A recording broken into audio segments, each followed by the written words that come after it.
Okay letter. So ఆ reaction జరగాలి అంటే కార్బోహైడ్రేట్స్ కమింగ్ ద్వారా గ్లూకోజ్ ద్వారా మనకి ఏటీపీ మాలిక్యూల్స్ ఫామ్ ద్వారా గ్లైకోలైసిస్ రెసైకిల్ ఎలక్ట్రాన్ ట్రాన్స్పోర్ట్ రెస్పిరేషన్ లో ఫైనల్ గా ఏటీపీ మాలిక్యూల్స్ ని బయటకు వస్తాయి. సో ఈ ఈ ఎనర్జీ అనేది ఎక్కడ పనిచేస్తుంది?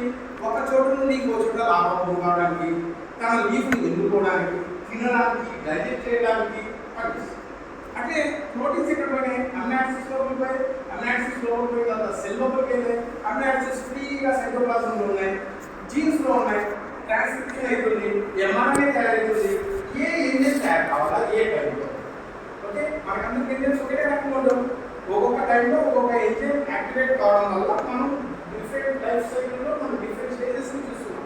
డటామిసల్ లెవెల్ మళ్ళీ వచ్చే ప్రొడ్యూస్ తయారైపోయి మళ్ళీ అవి యాక్టివ్ అయినాయి, ఆ టైంలో వచ్చాయి. ఇటువంటి ఉన్న యాసిడ్స్ని ఏ విధంగా యూజ్ చేస్తారు?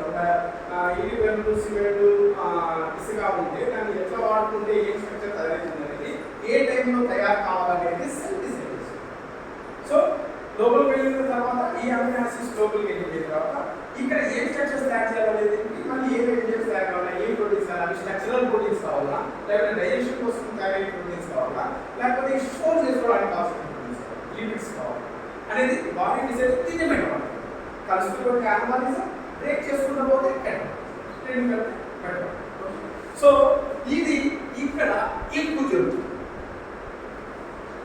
చాకీ ట్రైనింగ్లో మెటబాలిక్ యాక్టివిటీస్ హై రేంజ్లో జరుగుతాయి, తొందరగా బాడీ పెరుగుతుంది. అదే మీరు 4 ఇన్స్టాల్ ఆర్డర్ చేస్తారు, దీనికి 20 టైమ్స్ పెరగదు. మీరు స్పిన్నింగ్ వచ్చేటప్పుడు దీనికి మేబీ 3 కూడా ఉంటుంది. ఓకే, 4 టైమ్స్ ఉంటుంది. బట్ చాకీ బాక్స్ 20 టైమ్స్ ఉంటుంది. అంటే మీ బాడీలో 20 టైమ్స్ పెరుగుతుందంటే 20 టైమ్స్ దీనికంటే స్పీడ్ పెరుగుతుంది.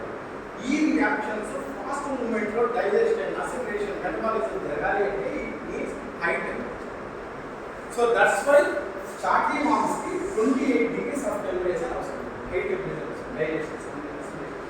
వేరేస్ కిందకు వచ్చేటప్పటికి ఆల్ ఇన్సెక్ట్స్ మనతో పాటు ఎవల్యూషన్ ఇట్లా గ్రో అయినప్పుడు అవి చాలా వరకు ఇన్సెక్ట్స్ 24-25 degrees దగ్గర అన్ని మనమే కాదు, బొద్దింకలు ఏమైనా తీసుకోండి, ఇన్సెక్ట్స్ యొక్క లైఫ్ సైకిల్ 24-25 degrees దగ్గర. టెంపరేచర్ ఇట్లా డౌన్ అయిపోయి చల్లగా అయిపోతుందో చలికాలంలో మీకు ఎక్కువ ఇన్సెక్ట్స్ దొరుకుతాయి. ఎందుకు? లైఫ్ సైకిల్ పూర్తి కాదు. బికాస్ లార్వా కావాలి, ప్యూపా కావాలి, మెటమార్ఫోసిస్ మొత్తం జరగాల, అన్నిటికీ సఫిషియెంట్గా ఎన్విరాన్మెంట్ అనేది కంటిన్యూగా ఉండాలి. అప్పుడే ఆ స్టేజ్ని దాటుకొని ముందుకోవచ్చు. లార్వా స్టేజ్లో కావాలంటే టెంపరేచర్ ఎక్కువ ఉంది, చచ్చిపోతుంది లార్వా. అంటే లైఫ్ సైకిల్ ముందుకు జరగదు. సో అందుకోసమే ఇన్సెక్ట్ పాపులేషన్ మీకు ఎక్కువగా కనబడదు, వేరే వేరే టెంపరేచర్. అదే ఈ టెంపరేచర్స్లో మీకు ఎక్కువ దొరుకుతుంది. కాబట్టి మన సిలికాన్ కూడా అరౌండ్ 25 degrees, అంటే ఈవెన్ 24 degrees అనేది ఇంకా. ఓకే, ఇంకా ఈ టెంపరేచర్ గురించి కూడా మాట్లాడితే మనకి ఇంకొక సబ్జెక్ట్ ఏమిటంటే, మనం టెంపరేట్ రీజన్స్ ఉన్నాయి, ట్రాపికల్ రీజన్స్ ఉన్నాయి. Temperate reasons, tropical reasons. Tropical reasons అంటే సూర్యుడికి కొంచెం దగ్గర హై టెంపరేచర్, సూర్యుడికి చాలా దూరంగా ఉంటాయి, అది లో టెంపరేచర్. ఓకే, లో టెంపరేచర్. సో టెంపరేట్ రీజన్స్లో వాళ్ళు రేజ్ చేస్తున్నప్పుడు -, డిగ్రీస్లో ఉంటారు. మళ్ళీ ఆ తర్వాత 10 degrees కానీ 15 degrees కానీ 20 degrees కూడా వాళ్ళు హై టెంపరేచర్ అని అనిపిస్తారు. మనం 25 degrees హై టెంపరేచర్ తెచ్చు, 40 degreesలో 30 degrees తర్వాత ఉండేదాన్ని మాత్రమే మనం హై టెంపరేచర్ అనిపిస్తాం. అంటే మనం ఏ టెంపరేచర్ అయితే అనుభవిస్తున్నామో దాన్ని కంపేర్ చేసి మనం హై టెంపరేచర్ అనే పదాన్ని యూజ్ చేస్తాం. వేరే వాళ్ళు టెంపరేచర్ రీజన్ వాళ్ళు ఈ టెంపరేచర్నే హై టెంపరేచర్ అనిపిస్తారు. కాబట్టి మనం సర్టన్ బుక్స్లో మీరు చదివితే 20 degrees దగ్గర రేట్ చేస్తున్న సిలికాన్స్ కూడా హై టెంపరేచర్ దగ్గర రేట్ చేసామని జపనీస్ రాస్తారు. మనం రాస్తే 36 degrees దగ్గర రేట్ చేస్తే అప్పుడు హై టెంపరేచర్ దగ్గర రేట్ చేసాం. ఈ 24 degrees కంటిన్యూగా ఆపుగా ఉండేది. ఈ టెంపరేచర్స్ ఎక్కడ పనిచేస్తాయంటే, ఏ బాడీ ఆఫ్ ది ఆర్గనిజం అయినా లోపల జరిగే మెటబాలిక్ యాక్టివిటీస్ చేంజెస్కి కావాలన్నా, అంటే ఎంజైమ్స్ యాక్టివ్ కావాలా, లేకపోతే ఎంజైమ్స్ తయారు కావాలా, లేదా డైజెషన్ కావాలా, ఇవన్నీ సడన్ స్పెసిఫిక్ హీట్ దగ్గర ఈ పనులు జరుగుతాయి. టెంపరేచర్ ఎట్లా డౌన్ అవుతాయో ఇవి స్లో డౌన్, టెంపరేచర్ ఎట్లా ఎక్కువ అయిపోతాయో ఇది ఫాస్ట్ అవుతుంది. And certain degrees temperature rise అయిపోయిన తర్వాత డీనేచర్ అంటే ప్రోటీన్స్ బ్రేక్ అయిపోతుంది. 60 degrees తర్వాత ప్రోటీన్స్ బ్రేక్ అయిపోతుంది. కాబట్టి లోపల ప్రోటీన్స్ బ్రేక్ అయితే పార్టీ డెత్ అవుతుంది. ఓకే, సో ఒక రేంజ్ అనేది ఉంటుంది, ఒక బాడీకి ఒక రేంజ్ ఉంటుంది. ఆ రేంజ్లో అది లైవ్ గా తన పనిని నిర్వర్తించగలదు. లైక్ శిల్పం కూడా సర్టెన్ టెంపరేచర్ నుండి సర్టెన్ టెంపరేచర్ తర్వాత అంటే 15 డిగ్రీస్ దగ్గర అరౌండ్ 10 డిగ్రీస్ నుండి 15 డిగ్రీస్ దగ్గర తీసుకొని 15 డిగ్రీస్ తీసుకొని అరౌండ్ 47 డిగ్రీస్ 45 డిగ్రీస్ వరకు టెంపరేచర్ కూడా నార్మల్గా రీడింగ్ వస్తుంది. కానీ చేంజెస్ ఏమి ఇక్కడ టెంపరేచర్ డౌన్ అయిపోతే మెటబాలిక్ యాక్టివిటీస్ స్లో అయిపోతాయి కాబట్టి లాంగర్ డ్యూరేషన్ ఎక్స్టెండ్ అవుతుంది. ఒక మోల్డ్ 4 days లో అంటే తినాలి, సైజ్ పెరగాలి, ఆ తర్వాత బయట ఉన్నటువంటి ఎక్సోస్కెలెటన్ సిల్క్ ఎక్సోస్కెలెటన్ బయట ఉంది, అది కొంతవరకు మాత్రమే స్ట్రెచ్ అవుతుంది. సో స్ట్రెచ్ అవుతుంది, బాడీ సైజ్ పెరిగిపోయింది, స్ట్రెచ్ అయింది. ఆ తర్వాత నేను అంతకంటే ఎక్కువ స్ట్రెచ్ కావడానికి అవకాశం లేదు కాబట్టి ఇది ఎక్సూమియా బయటకు వస్తుంది. బయట ఉన్నటువంటి ఎక్సోస్కెలెటన్ పార్ట్ వదిలేస్తుంది, మౌంటైన్. సో ఈ స్టేజ్ ఈ బాడీ సైజ్ మాక్సిమం గా రీచ్ కావడానికి ఏదైతే స్టేజ్ ఉందో it will take usually 4 days first mould first mould. వేరే టెంపరేచర్ డౌన్ చేసి ఇట్ విల్ టేక్ 6-7 days. అక్కడ లైఫ్ యాక్టివిటీ నిలబడిపోయి చచ్చిపోయిన అనేది లేదు, ఓన్లీ లాంగర్ డ్యూరేషన్ పెరుగుతూ వచ్చింది. సో అక్కడ ఏమి యాక్టివిటీస్ నడుస్తున్నాయి బట్ అట్ స్లో పేస్. వేరే ఇక్కడ చూస్తాం టెంపరేచర్ కొంచెం పెరుగుతుంది, 4 days పోతుంది, 3.5 days 3 days 2.75 అక్కడ టెంపరేచర్ తగ్గుతూ వస్తుంది. అంటే చాలా ఫాస్ట్గా రియాక్షన్ జరుగుతుంది, ఫాస్ట్గా ఎంజైమ్స్ వస్తుంది.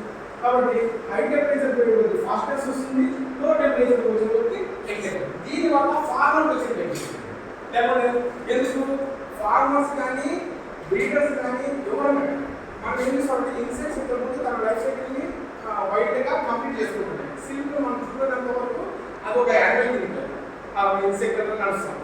వేరే దాంట్లో ఒక ఎండ్ ప్రోడక్ట్ మనం సిల్క్ని చూస్తాం. So we want silk.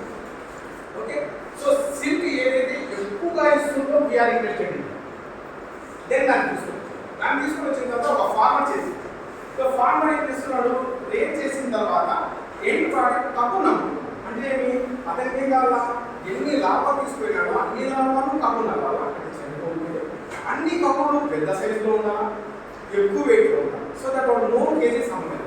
So అక్కడ ఒక బ్రీడర్కి ఛాలెంజ్ ఏమిస్తామంటే ఎక్కువ కప్పు వెయిట్ ఉండాలా, ఎక్కువ సిల్క్ రావాలా, మంచి క్వాలిటీ సిల్క్ ఉండాలా, అప్పుడే రీడర్ ఎక్కువ పెట్టుకుంటాడు. సో అదే వామ్స్ చనిపోకుండా ఉండాలి. సో ఇలాంటి క్యారెక్టర్స్ని బ్రీడర్స్ ఎస్ వాటంటే ఆబ్జెక్టివ్స్ ఆఫ్ బ్రీడింగ్ అన్నప్పుడు వాళ్ళు లాంగ్ షార్ట్ కావాలి. ఎందుకు షార్ట్ కావాలా, ఎక్కువ దినాలు పోతే there is a chance of exposure to the pathogens more time. బయట ఎన్విరాన్మెంట్ లో pathogens are eat their complete their own life cycles. So they want food, they are trying to searching food in the farm. So they are waiting. So ఇది ఎక్కువ దినాలపోతే ఇది లోపల పోవడానికి chances పెరుగుతాయి, probability. వేరే తొందరగా కంప్లీట్ అయ్యింది అనుకోండి, సో డిసీజ్ రావడానికి ప్రాబబిలిటీ తగ్గిపోతుంది. సో అక్కడ మనకు లో లార్వల్ డ్యూరేషన్ అనేది ఫేవర్ చేస్తుంది, హై లార్వల్ డ్యూరేషన్ అనేది ఫేవర్ చేయదు. హై లార్వల్ డ్యూరేషన్లో చలికాలంలో మంచి కపుల్స్ వస్తాయి, పెద్ద కపుల్స్ వస్తాయి, చనిపో ఎక్కువ worms. So success of the crop జనవరిలో కానీ ఫిబ్రవరి కానీ అక్టోబర్ నవంబర్ డిసెంబర్ దగ్గర నుండి జనవరి ఫిబ్రవరి వరకు కూడా సక్సెస్ఫుల్ క్రాప్ ఇస్తారు. ఎందుకంటే చాలా వరకు మన ట్రాపికల్ కండిషన్లో ఈ 25-24 టెంపరేచర్ దొరుకుతుంది. వేరే మనము కొంచెం ఎండాకాలంలో వెళ్ళేటప్పటికి 33-34 వెళ్ళేటప్పటికి సక్సెస్ ఆఫ్ క్రాప్ ఉండదు. ఇంకా అంతకంటే లోయర్ సైడ్ మనం ట్రాపికల్ రీజన్లో మనకి వెళ్ళదు, 50-10 మనం ఎక్కువ ఖర్చులో వెళ్ళదు. చలికాలంలో చాలా రేర్గా రాకుండా కొంచెం 80 degrees 70 degrees చూస్తాం. సో మనం ఏం చేస్తామంటే ఈ టెంపరేచర్ దగ్గరే రేర్ చేయడానికి చూస్తాము. ఈ టెంపరేచర్ దగ్గరే మనకి ఎంత తక్కువ వెయిట్ వస్తుందో, ఎంత లాభ డ్యూరేషన్ అవుతుందో దాన్ని స్టేబుల్ చేసి పెట్టేస్తాం. అంటే మీకు క్రాప్ ఇస్తే 25 daysలో క్రాప్ కంప్లీట్ అవుతుంది. ఎందుకు ఈ టెంపరేచర్ దగ్గర మీరు ఏం చేస్తున్నారు. వేరే అదే జపాన్కి పోతే వాళ్ళు రేరింగ్ కంప్లీట్ చేసామంటే 35 daysలో రేరింగ్ కంప్లీట్ అవుతుందని చెప్తారు. నార్మల్గా నేను ఏంటంటే 25 daysలో కంప్లీట్ అవుతుందని సౌండ్తో కనుక్కున్నాను. అదే విధంగా వాళ్ళు 35 days అయింది. ఎందుకు వాళ్ళ దగ్గర ఈ టెంపరేచర్ లేదు, ఈ టెంపరేచర్ లేదు. సో మనకు ఫేవరబుల్గా ఈ టెంపరేచర్ ఈజీగా దొరుకుతుంది కాబట్టి ఒక ఫార్మర్ కూడా చాలా ఈజీగా ఇక్కడ రేట్ చేయగలుగుతారు. కాబట్టి ఎన్ని దినాల్లో రేట్ చేస్తే తక్కువ వస్తుంది, ఎంత తక్కువ పెట్టుతుంది, ఎంత షెల్ పెట్టింది అని ఫిక్స్ చేసుకోవచ్చు. సో అందుకోసమే ఈ టెంపరేచర్ మీకు మెయింటైన్ చేయండి. ఈ టెంపరేచర్ దగ్గర క్రాప్ వస్తుంది, దీనివల్ల తక్కువ రేట్ వస్తుంది, ఎంత షెడ్ రేట్ వస్తుంది, ఎన్ని దినాల్లో పట్టుకోబోతుంది, ఎన్ని దినాల్లో సెట్ అవుతుంది అని ఫిక్స్డ్ అయిపోయింది. వేరే టెంపరేచర్ తగ్గితే ఇది ఎక్స్టెండ్ అవుతుంది, టెంపరేచర్ పెరిగితే ఇది టెంపరేచర్ అవుతుంది. ఇక్కడ నేను ఏ పాయింట్ చెప్పానంటే సిలికాన్ ఒక బఫర్ రేంజ్ ఉంటుంది, ఆ రేంజ్లో మీరు బదులుస్తాయి మోర్ కంటిన్యూగా లేటెస్ట్ అనేది ఈ టెంపరేచర్ దగ్గర సక్సెస్ఫుల్గా కంప్లీట్ చేయగలుగుతుంది. వేరే డిపెండెంట్ టెంపరేచర్ పెరిగితే దీని మీద ఆ టైంలో జరగాల్సినటువంటి మెటబాలిక్ యాక్టివిటీస్ ఏమి ఉన్నాయో అది హై టెంపరేచర్ని తట్టుకునే విధంగా ఉండదు, రెసిస్టెన్స్ అనేది ఉంటుంది, అది తట్టుకునే విధంగా ఉండదు. కాబట్టి హై టెంపరేచర్ని తక్కువ, కాబట్టి లో టెంపరేచర్ ఫేవర్ చేస్తుంది లేటెస్ట్ వేటేజ్ వేరే చార్టీ బాంబ్స్కి హైయర్ టెంపరేచర్ ఫేవర్ చేస్తుంది. అట్లనే మనకి 31 32 పోయినా కూడా favour. So 28 is up. So temperature గురించి నేను చెప్తానంటే మెటబాలిక్ యాక్టివిటీస్ ఒక ఫార్మర్స్ కాన్సంట్రేట్ వాటికి ఓరియంట్ చేసుకుందని మనం ఈ టెంపరేచర్ దగ్గర రేట్ చేస్తే సక్సెస్ఫుల్గా తీస్తాము. ఇదే టెంపరేచర్ ఎగ్ మీద కూడా పనిచేస్తుంది. ఇప్పుడు దాకా మీరు చూసేది లావా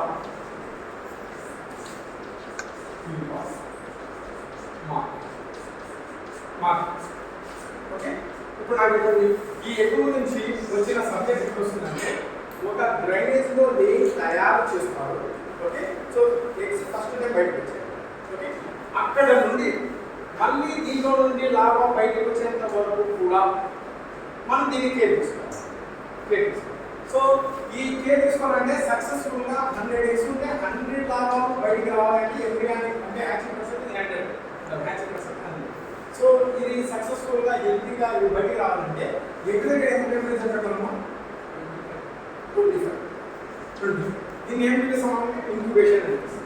ఓకే, ఇంక్యుబేషన్ అంటే don't think that only the temperature is incubation, providing the optimum conditions to the egg for healthy development of the embryo. Healthy development of the embryo అంటే optimal గా ఎన్విరాన్మెంట్ ఏదైతే create చేస్తారో ఆ environment create చేసే దాన్ని మనం incubation అంటాం. Okay, దాంట్లో భాగంగా టెంపరేచర్ వచ్చేసి 20 degrees. ఇక్కడ 25 నుండి 24 అయినా 23 అయినా ఇది 10 days లో హ్యాచ్ కావాల్సింది, ఇది ఆల్మోస్ట్ 11 days to 12 days లో హ్యాచ్. అంటే ఇది ఎన్ని దినాల తర్వాత హ్యాచ్ కావాలనేది టెంపరేచర్తో ఫిక్స్ చేయొచ్చు. సో టెంపరేచర్ 25 degrees పెట్టుకుంటే 10 days, అదే 24తో నడిస్తే 11 days. అదే నేను చేశాను కరెక్ట్గా ఇట్లే ఉంటుంది రేషియో, ఒక 6 hours 7 hours డిఫరెన్స్ ఉంటుంది. సో ఈ విధంగా అదే టెంపరేచర్ 25 నుండి 26కి 27 తీసుకుంటే ఇది 9 days లోనే హ్యాచ్. ఇక్కడ కూడా హెల్తీకి వస్తుంది, ఇక్కడ కూడా హెల్తీ వస్తుంది. ఇది మాట అదే కాదు, బట్ మ్యాటర్ వచ్చేసి 25 degrees అంటే కరెక్ట్గా ఒక 10 days వస్తుంది. అండ్ ఎక్స్పెరిమెంట్స్ చాలా దినాలు చేసిన తర్వాత వాళ్ళు ఏం చేసేసారంటే మీరు 25 degrees దగ్గర టెంపరేచర్ పెట్టడమే మంచిది. వేరే కొన్ని చోట్ల టెంపరేచర్ వేరియేషన్ ఆఫ్ టెంపరేచర్తో ఇంక్యుబేషన్స్ ఫస్ట్లో లో టెంపరేచర్ ఇచ్చి మళ్ళీ హై టెంపరేచర్ ఇచ్చి మళ్ళీ ఇంకా హై టెంపరేచర్ ఇచ్చి మళ్ళీ అక్కడ ఇంక్యుబేషన్స్, అది కూడా ఇంక్యుబేషన్. ఒకే 25 degrees మనం కంటిన్యూస్గా all over the development of the ఉండాల్సిన అవసరం లేదు. ఎప్పుడో కూడా వేరే వేరే టెంపరేచర్ దగ్గర వేరే వేరే హార్మోన్స్ అవి రిలీజ్ అవుతాయి కాబట్టి అది ఏ స్పెసిఫిక్ టెంపరేచర్ దగ్గర ఏ హార్మోన్స్ బాగా పనిచేస్తాయి దాన్ని బట్టి దాని ఎంబ్రీ యొక్క డెవలప్మెంట్ దగ్గర కూడా టెంపరేచర్ యొక్క రిక్వైర్మెంట్ ఈస్ డిఫరెంట్. సో అట్లా కూడా ఉంటుంది. సో ఎగ్ దగ్గర జనరల్గా 25 degrees of temperature and humidity 75 to 80. Okay, 75 to 80. Okay, ఆ తర్వాత ఎయిట్ కొంచెం ఎయిర్ ఉండాలి, almost 0.3 meters per second or something. 8 మళ్ళీ లైట్ ఎంతమా 8 to 16, 8 to darkness, 16 light. So temperature, humidity, air circulation and light ఇవన్నీ మనం ఎగ్గుకు ప్రొవైడ్ చేస్తే ఆ లోపల ఉన్నటువంటి ఎంబ్రియో ప్రాపర్గా గ్రోత్. దీన్ని అట్లానే నేను ఏదైతే టెంపరేచర్ వల్ల దీంట్లో హార్మోన్స్ ఎంజైమ్స్ బాడీ స్ట్రక్చర్ తయారైనటువంటి ఏదైతే పనిచేస్తున్నాను అట్లనే హ్యూమిడిటీ కూడా పనిచేస్తుంది. హ్యూమిడిటీ అంటే అర్థంలో మీరు అర్థం చేసుకున్నారు.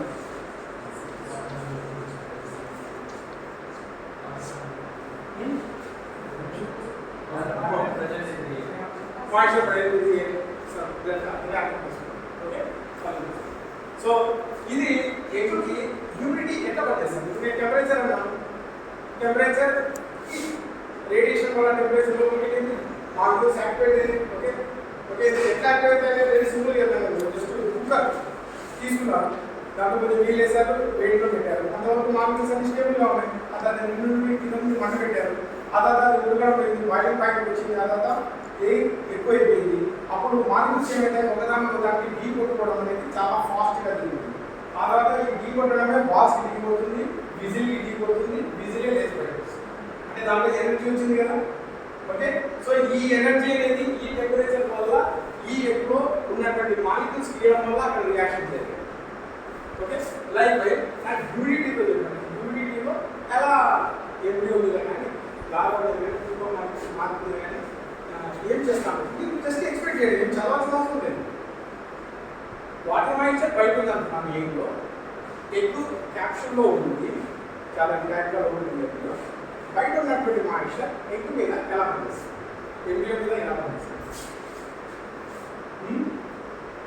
ఏదో ఆలోచించి ఒకటన్నా చెప్పండి. బయట ఉన్నటువంటి మాయిశ్చర్ లోపల ఉన్నటువంటి ఏ విధంగా చేస్తుంది? ఎందుకంటే ఎంతసేపు మీరు సెంటిఫైడ్ అయితే ఆగిపోతాడని చెప్పడం కోసం చెప్తున్నట్టు మీ నాలెడ్జ్ యూజ్ చేసుకోవడం కోసం అని ఏం కాదు. నేను ఇప్పుడు క్వశ్చన్ అనుకున్నది కూడా ఏంటంటే ఊరికి వినేది అలవాటు అయింది, లాస్ట్ నాకు ఇట్లే చూస్తూ ఉంది, ఆ తర్వాత అన్ని గాలి వెళ్ళిపోతుంది అన్నమాట. అట్లా కాకపోకుండా ఇంటరాక్ట్ అది కూడా ఒకవేళ ఈ సబ్జెక్ట్ ఓరియంటెడ్గా మీరు ఎగ్జామ్స్లో రాసే ఓరియంటెడ్గా ఉంటే ఇంకా ముందు నాకు నేను చూసాను క్వశ్చన్ ఆస్తి తీసుకున్నాను, వైట్ అని క్వశ్చన్ చేస్తాను, వైట్ తీసి క్వశ్చన్ చేస్తాను, వాడు తీసుకునే ఆన్సర్ రైట్ కదా వచ్చింది కదా.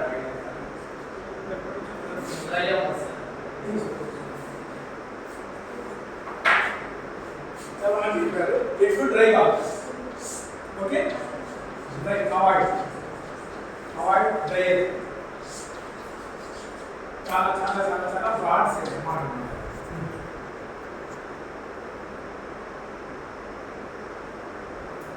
ఓకే, లోపల ఎంబ్రియానిక్ డెవలప్మెంట్ జరుగుతున్నప్పుడు ఆల్వేస్ బై ప్రోడక్ట్స్గా కూడా మాయిశ్చర్, స్వెట్, వాటర్ బయటకు వచ్చేస్తుంది. ఓకే, బై ప్రోడక్ట్స్గా వాటర్ అనేది ఇక్కడ ఫామ్ అవుతుంది. జరిగినప్పుడు అక్కడ మైన్యూట్ పోర్స్ ఉంటాయి, ఈ పోర్స్ ద్వారా ఈ మాయిశ్చర్ కంటెంట్ అనేది బయటికి పోయినట్టుగా ఆ స్ట్రక్చరల్ డిజైన్ అట్లా ఉంటుంది. Okay, goals. సో ఇక్కడ ఎంతైతే ఇది బయటికి పంపించాలనుకుంటుందో అంత మాత్రమే బయటికి పోతూ ఉంటే దీనికి వచ్చిన ప్రాబ్లం ఏం లేదు. సో ఎప్పుడైనా డిఫ్యూజన్ అని పడుతుంది, అంటే ఎక్కువ కాన్సన్ట్రేట్ మాలిక్యూల్స్ వచ్చేటుంటే అవన్నీ స్ప్రెడ్ అయిపోయి యూనిఫామ్ కాన్సన్ట్రేషన్ వచ్చేస్తాయి. నేను సెంట్ పార్ట్ ఓపెన్ చేస్తే ఎక్కువ కాన్సన్ట్రేషన్ వచ్చేస్తుంది, అంత రూమ్లోకి వచ్చేస్తుంది, సెంట్ పార్ట్ అంతా డ్రై అయిపోతుంది. రూమ్ నిన్న ఈ సెంట్ పార్ట్లో ఎంత వాస్తుందో రూమ్ నిన్న అంతే వస్తుంది. బికాస్ మనం uniform spread all over diffusion. Okay, so likewise ఇక్కడ మాయిశ్చర్ కంటెంట్ ఎక్కువ ఉన్నప్పుడు వాటర్ మాలిక్యూల్స్ ఎక్కువ ఉన్నప్పుడు ఈ వాటర్ మాలిక్యూల్స్ యూనిఫామ్ గా బయటికి రావడం వస్తుంది. అందుకోసం బయటికి మూవ్ అవుతున్నాయి, లేకపోతే బయట ఎక్కువ ఉంటే లోపల మూవ్ అవుతుంది. సో ఇవి బయటికి మూవ్ అవుతుంది. ఈ బయటికి మూవ్ అయినప్పుడు ఇక్కడ ఉన్నటువంటి మాయిశ్చర్ అనేది దానికి ఒక కాంపెన్సేట్ చేసే ఫోర్స్ని అప్లై చేసుకుంటాం. ఓకే, అది ఈ మాయిశ్చర్ కంటెంట్ అరౌండ్ 75 వరకు ఉంటే ఇది ఎంతైతే వాటర్ లాస్ కావాలనో పర్ మినిట్కి అరౌండ్ 7 ml ఇచ్చినట్టు 1 or something mls ఉన్నాయి, అంత ml ఆఫ్ వాటర్ బయటకు రావాలి. బట్ ఇది ఒక బిట్ ఎక్సెసివ్ దాంట్లో ఉంది. నేను చెప్తాను ఎంత మాయిశ్చర్ కంటెంట్ బయటికి పోతుంది బయటకి. ఓకే, సో ఈ మాయిశ్చర్ కంటెంట్ ఎంత స్పీడ్ అయితే బయటకు పోతుందో అంత స్పీడ్తోనే బయటకు రావాలి అంటే అక్కడ బయట నుండి ఒక ఫోర్స్ దానికి బ్యాలెన్స్ ఉండాలి. అక్కడ మాయిశ్చర్ ఇక్కడ కూడా మాయిశ్చర్ కలిగి ఉంటే అంటే ఏవో వాటర్ మాలిక్యూల్స్ ఈక్వల్గా డిజాల్వ్ అయి ఉంటే అప్పుడు ఇక్కడ నుండి వచ్చిన మాలిక్యూల్స్ సడన్ టైం తర్వాత లోపల బయట ఉంటే కాబట్టి బ్యాలెన్స్ కావాలి. ఒకవేళ ఇక్కడ మాలిక్యూల్స్ తక్కువ ఉంటే కంటిన్యూస్గా రావడం, వేరే ఇంకా తక్కువ ఉంటే ఈ శక్తి వాటర్ మాలిక్యూల్స్ అంటే మీరు డ్రైగా ఉన్న చోట తడిపట్టేసి నిలబడితే కొద్దిసేపులోనే డ్రై, బికాస్ ఆ టెంపరేచర్లో ఆ గాలి ఆ వాటర్ మాలిక్యూల్స్ ఏ లోపలికి లాగేస్తుంది. అదే వర్షం వచ్చినప్పుడు వేసుకొని నిలబడితే రాదు, ఎందుకంటే వాటర్ మాలిక్యూల్స్ ఉన్నాయి. ఓకే, లైక్ సో ఇక్కడ ఉన్నటువంటి వాటర్ మాలిక్యూల్స్ని దాన్ని బ్యాలెన్స్ చేయడం కోసం ఈ హ్యూమిడిటీ అనేది మనకు వస్తుంది. ఆ తర్వాత వాటర్ కూడా ఒకవేళ డ్రై అయ్యే పదం వాటర్ ఉంటే ఇక్కడ ఉన్నటువంటి వాటర్ కూడా బయటకు వెళ్ళిపోతే లోపల చాలా రకాల పనులు వాటర్ చేయాల్సి ఉంటుంది. ఒకటి pH లెవెల్స్ ని 7 దాకా ఉండాలా, ఆ బఫర్ కాంటెంట్ లోనే రియాక్షన్ జరగాలని ఉంటుంది. సో pH 7 ఉంటుంది వాటర్. సో ఇక్కడ ఏదైనా వాటర్ తగ్గిపోతే అక్కడ అసిడిక్ తయారైతే అసిడిక్ అయిపోతుంది, బేసిక్ తయారైతే బేసిక్ అయిపోతుంది. సో బేసిక్ దగ్గర రియాక్షన్ జరగడం, అసిడిక్ దగ్గర రియాక్షన్ వేరే అయిపోతుంది. సో లాభం చెప్పుకోవడానికి అవకాశం ఉంటుంది. ఆ తర్వాత వాటర్ మాలిక్యూల్ అనేది సాల్వెంట్ గా పనిచేస్తుంది. వాటర్ మాలిక్యూల్ మెటబాలైట్స్ తయారైపోతే దాన్ని డిజాల్వ్ అయ్యి వేరే చోటికి స్ప్రెడ్ అయ్యేటట్టుగా చేయగలుగుతుంది. సో ఆ వాటర్ మాలిక్యూల్సే లేకపోతే ఆ మెటబాలైట్స్ ఒక చోటు నుంచి ఒక చోటికి డిజాల్వ్ అయ్యి మూవ్ అయ్యే కండిషన్ రాదు. ఓకే, సో అది మళ్ళీ ఇంకా వాటర్ సంబంధించిన ఏమైతే మెటబాలిక్ రియాక్షన్స్ ఉన్నాయో హైడ్రాలసిస్ ఆఫ్ వాటర్ అంటారు. అక్కడ అవన్నీ తయారు చేసి కూడా వాటర్ మాలిక్యూల్స్ అవసరం అవుతాయి. వాటర్ మాలిక్యూల్సే దొరకకపోతే ఎనర్జీ కూడా రిలీజ్ కాదు. సో ఈ రియాక్షన్స్ అన్ని ఈ యొక్క వాటర్ మాలిక్యూల్స్తోనే లోపల జరుపుకోకుండా ఎంబ్రియో చనిపోవడానికి అవుతుంది. సో కాబట్టి అందరి అవసరం అవుతుంది మనం ఈ 75% 80% ఆఫ్ హ్యూమిడిటీ పెట్టి. ఓకే, వేరే మనం కపుల్ ఫామ్ చేసినప్పుడు ఇలా కపుల్ స్టేజ్ వస్తుంది. కపుల్ స్టేజ్ వచ్చినప్పుడు హ్యూమిడిటీ ఎంత ఉండాలో స్పిన్నింగ్ టైంలో స్పిన్నింగ్ హ్యూమిడిటీ 60 to 65 అంటే చాలా మంది. సో ఎందుకు హ్యూమిడిటీ తక్కువ ఉండాలా స్పిన్నింగ్ టైం?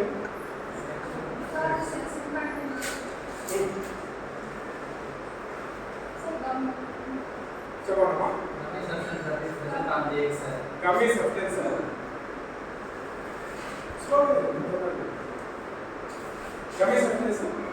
మీరు క్లియర్గా ఉండే ఐడియాలో రెండోసారి ఇంకా లౌడ్గా చెప్తారు. మీరు క్లియర్గా లేకపోతే 7 రూపీస్కి సో తప్పైనా రైట్ అయినా బోల్డ్గా ఉండడం మొదలు పెట్టండి. బోల్డ్గా ఉండండి. మాస్టర్ కాంటెంట్ ఎక్కువైతే దీని గురించి దెబ్బతింటుంది. అండ్ ఫైబ్రైడ్ అంటాం, సెరిసిన్ అంటాం. సెరిసిన్ వచ్చేసి water soluble, fibroid water insoluble, protein చేరుతుంది. సో ఈ సెరిసిన్ అనేది ఒక సిమెట్రిక్ సబ్స్టెన్స్ లాగా పనిచేస్తుంది. ఫైబ్రైడ్ ని సిమెట్రిక్ సబ్స్టెన్స్ లాగా. సో ఇది ఒకదానికి ఫామ్ అవుతుంది. కపుల్ ఫామ్ అవుతుంది. That is the requirement of the silicon. వేరే సిలికాన్ అనేది రీలెవెంట్ చేసిన వాళ్ళకి ఏ ప్రాబ్లమ్స్ లేదు. సిలికాన్ అవసరం లేదు. సిలికాన్ తన కప్పును తన లాగా తన ఏమిటి కావాలని పనిచేస్తుంది. సో దానికి కపుల్ ఫామ్ చేయాలంటే నెగిటివ్ ఫైబర్స్ అతుక్కోవాలా, కాబట్టి సెరిసిన్ వచ్చింది. సో సెరిసిన్ మనం అతుక్కొని కపుల్ ఫామ్. వేరే మనం రిలీజ్ చేసినప్పుడు సెరిసిన్ మనం కరగాలి, కాబట్టి మనం వేడి నీళ్ళు వేస్తాం, తగ్గితే దానికి వస్తాం. ఇప్పుడు ఇదే సెరిసిన్ ఒకటి తర్వాత కొంచెం డ్రై అయిపోయిన తర్వాత ఇంకొకటి పెడితే, అంటే ఒక ఇండిపెండెంట్ సిమెంట్ వేసాం, డ్రై అయిపోయింది. ఆ తర్వాత మళ్ళీ దాని మీద ఇండిపెండెంట్ పెట్టి ఇంకో గోడవాళ్ళు కడితే మళ్ళీ బ్యాక్ అయితే వస్తుంది. బికాస్ డ్రై అయిపోయింది కానీ అతుక్కోలేదు, సిమెంటింగ్ లేదు. సో డ్రై కావడం అంటే మాయిశ్చర్ తక్కువ అయితే డ్రై. సో లైక్ ఈ సిలిండర్ కూడా ఇంకోటి అతుక్కోకుండా ఉంటే డ్రైనేజ్ అయిపోతుంది. కాబట్టి రీడింగ్ చేసేటప్పుడు కూడా ఈజీగా బయటకు వచ్చేస్తుంది. ఓకే, అందుకోసమే మనకు మాయిశ్చర్ కాంటెంట్ అనేది 60 to 65. So dry. సో అదే మన దగ్గరికి వచ్చేటప్పటికి ప్యూపా కానీ మాకు కానీ అంటే ప్రిజర్వేషన్ ఆఫ్ కపుల్స్ అంటాం, అంటే ప్యూపల్ ఫార్మేషన్. ఆ తర్వాత మా ఎమర్జెన్సీ అంటాం, బోవి పొజిషన్ చేస్తాం, కాంపిటీషన్ చేస్తాం. ఆ టైంలో ఎంత సెపరేషన్ పెడతాం ఎంత నువ్వు టాకింగ్ అబౌట్ ది హ్యూమిడిటీ మాట్లాడితే ఎంత 75. టెంపరేచర్ మాట్లాడితే 25 ప్లస్ ఆర్ మైనస్ అని మాట్లాడండి. ఎప్పుడైనా టెంపరేచర్ గురించి మాట్లాడితే ప్లస్ ఆర్ మైనస్ 1 టెంపరేచర్ గురించి, హ్యూమిడిటీ గురించి మాట్లాడితే ప్లస్ ఆర్ మైనస్ 5. ఎందుకంటే అంత వేరియేషన్ ఉంటుంది. హ్యూమిడిటీ నాకు ఈ ఊళ్ళో ఉంటుంది, ఆ ఊళ్ళో ఉంటుంది, కిడ్నీ దగ్గర ఉంటుంది, ఇక్కడ ఏమైనా వాటర్ సోర్స్ ఉంటే అక్కడ సింక్ దగ్గర ఉంటుంది. సో ప్లస్ ఆర్ మైనస్ 5 వేరియేషన్లో నడుస్తుంది. ఓకే, అంటే టెంపరేచర్ కూడా ఎక్కువ ఉంటే అంత ఉంటుంది. టెంపరేచర్ పిలిచిన ఒక టెంపరేచర్ వదిలిన హై టెంపరేచర్ బయటకు వస్తుంది టెంపరేచర్ మాట్లాడుతుంది. Okay, rare factors compressions temperatures variation. So ఇక్కడ టెంపరేచర్ కూడా ప్లస్ ఆర్ మైనస్ 1 అంటే 25 degrees ఆఫ్ టెంపరేచర్ టెంపరేచర్ వచ్చేసి ఎన్ని దినాలకి అది మార్పు మారాలా, ఎన్ని దినాలకి మెటమార్ఫోసిస్ జరగాల, ఆ రియాక్షన్స్ అన్నింటికి ఫేవర్ చేసేది 25. హ్యూమిడిటీ వచ్చేసి ఆ టైంలో డ్రైయేజ్ కాకుండా మెటబాలిక్ యాక్టివిటీస్లో వాటర్ మాషన్ కూడా అవసరం పడి హ్యూమిడిటీ కూడా 25. కాబట్టి మా కానీ భూమా కానీ 75 డిగ్రీ ఇది డ్రైనేజ్ సంబంధించిన ఇది ఇంక్యుబేషన్ సంబంధించిన ఇది కార్బన్ సంబంధించిన. సో టెంపరేచర్ మనకు చాలా ఎక్కడే కాదు, ఇంకా ఒక స్పెసిఫిక్ పని జరుగుతున్నప్పుడు కూడా మనకి ఎంత టెంపరేచర్ కావాలని ఉంటుంది. అంటే మోడ్లో ఉంటుంది, మోడ్లో పంపిస్తున్నప్పుడు ఏం చేయాలి, టెంపరేచర్ పెంచితే ఏమవుతుంది, తగ్గితే ఒకవేళ టెంపరేచర్ ఎక్కువ పెరిగింది అనుకోండి then what we have to do with humidity. How to నేను హ్యూమిడిటీ అండ్ టెంపరేచర్ సంబంధించిన రిలేషన్ కూడా చెప్తాను, ఎంథాల్పీ అంటారు. అదేమిటంటే ఇప్పుడు కోస్టల్ రీజన్ ఎవరైనా ఉన్నారు కదా, కోస్టల్ రీజన్ గుంటూరు కూడా వచ్చారు, కోస్టల్ స్టడీస్ కోస్టల్ దగ్గరికి పోయేటప్పుడు సముద్రం ఎక్కువ ఉంది కాబట్టి కాంపమాక్షన్ ఎక్కువ ఉంది. అక్కడ టెంపరేచర్ ఒక 36 degrees ఉన్నా moisture content around 80 to 90, sometimes it will go to 100 also. Okay, అట్లా ఉన్నప్పుడు ఈ 36 degrees ఎవరైనా నిలబడి టెంపరేచర్ ఎంత ఉందని ఉంటే వాళ్ళు 40, అంటే ఇక్కడ 40 degrees దగ్గర మీరు నిలబడితే బయట శరీరం ఎంత కాగుతుందో అక్కడ 36 degrees దగ్గర అంత ప్రాబ్లం. అంటే హ్యూమిడిటీ విత్ టెంపరేచర్ కలిస్తే influence of heat will more on the body. ఓకేమా? ఫర్ ఎగ్జాంపుల్ మీకు చెప్పాలంటే బస్ ఏదంటే బస్సులో మనం వెళ్ళాలనుకుంటాం, బస్సు నిలబడిపోతుంది బస్ స్టాండ్లో కదలదు. నేను అందులో గాలి పీలుస్తున్నారు, వదులుతున్నారు, లోపల హ్యూమిడిటీ పెరిగిపోతుంది. ఆ తర్వాత నేను కూర్చోలేదు, బయటకు వచ్చేస్తాను. Because humidity is more, temperature is same, ఎండలోనే ఉంది. అదే బస్సు కదిలింది, అదే సూర్యుడే, అదే ఎండనే, అదే టెంపరేచర్, కానీ ఎయిర్ సర్క్యులేట్ అయింది బయట, హ్యూమిడిటీని తీసుకొని బయట వెళ్ళింది. అప్పుడు ఏమైపోతుంది అంటే యూ ఫీల్ కూల్, టెంపరేచర్ని ఇన్ఫ్లుయెన్స్ ఎక్కువ ఉంటుంది. అంటే హ్యూమిడిటీ తగ్గితే టెంపరేచర్ ఇన్ఫ్లుయెన్స్ ఉండదు బాడీ మీద. హ్యూమిడిటీ పెరిగితే టెంపరేచర్ ఇన్ఫ్లుయెన్స్ ఎక్కువగా ఉంటుంది. 25 degrees దగ్గర మీరు ఎక్కడైనా ఒక గోడమట్టతో తడి గోడమట్టతో ఇట్లా కప్పేసి కొద్దిసేపు మీరు లోపలే ఉండంటే ఆ తడి గోడమట్టలో కూడా ఉడికి తప్పలేదు, అంటే ఆ టెంపరేచర్ని తప్పలేదు అన్నమాట. హ్యూమిడిటీ ఎక్కువైపోతే మీరు 25 degrees దగ్గర కూడా టార్గెట్ చేయలేదు, అలా ఉంటుంది. బయట ఇట్లా కూర్చున్నప్పుడు 32 degrees దగ్గర కూడా మీకు ఏం పెద్ద డిఫరెన్స్ అవుతుంది. అర్థమైనా బయలాజికల్ దాని మీద అట్లా సిలికాన్ మీద కూడా ఒక టెంపరేచర్ రేటింగ్ వస్తుంది కదా, ఒక టెంపరేచర్ హ్యూమిడిటీ మీరు ప్రాపర్గా మెయింటైన్ చేయాలన్నప్పుడు మనం రెండు బ్యాలెన్స్గా తీసుకెళ్తుంది. సో హ్యూమిడిటీగా ఎక్కువైపోతే టెంపరేచర్ ఇన్ఫ్లుయెన్స్ ఎక్కువైపోతుంది. ఎంథాల్పీ అని వర్డ్ యూజ్ చేస్తానంటే ఇప్పుడు ఒక ఎంత బాక్స్ ఆఫ్ ఎయిర్ తీసుకున్నాను, కింద నుండి నేను టెంపరేచర్ హీట్ ఇస్తున్నాను. ఇది 1 degree రైజ్ అయ్యింది టెంపరేచర్, 1 degree టెంపరేచర్ వచ్చేదానికి సడన్ హీట్ ఇచ్చాను. ఓకే, ఇస్తే ఎంత క్వాంటిటీ ఆఫ్ హీట్ ఇచ్చినానో చూసాను. అట్లే దీని లోపల మాయిశ్చర్ని నింపాను, మాయిశ్చర్ని నింపాను.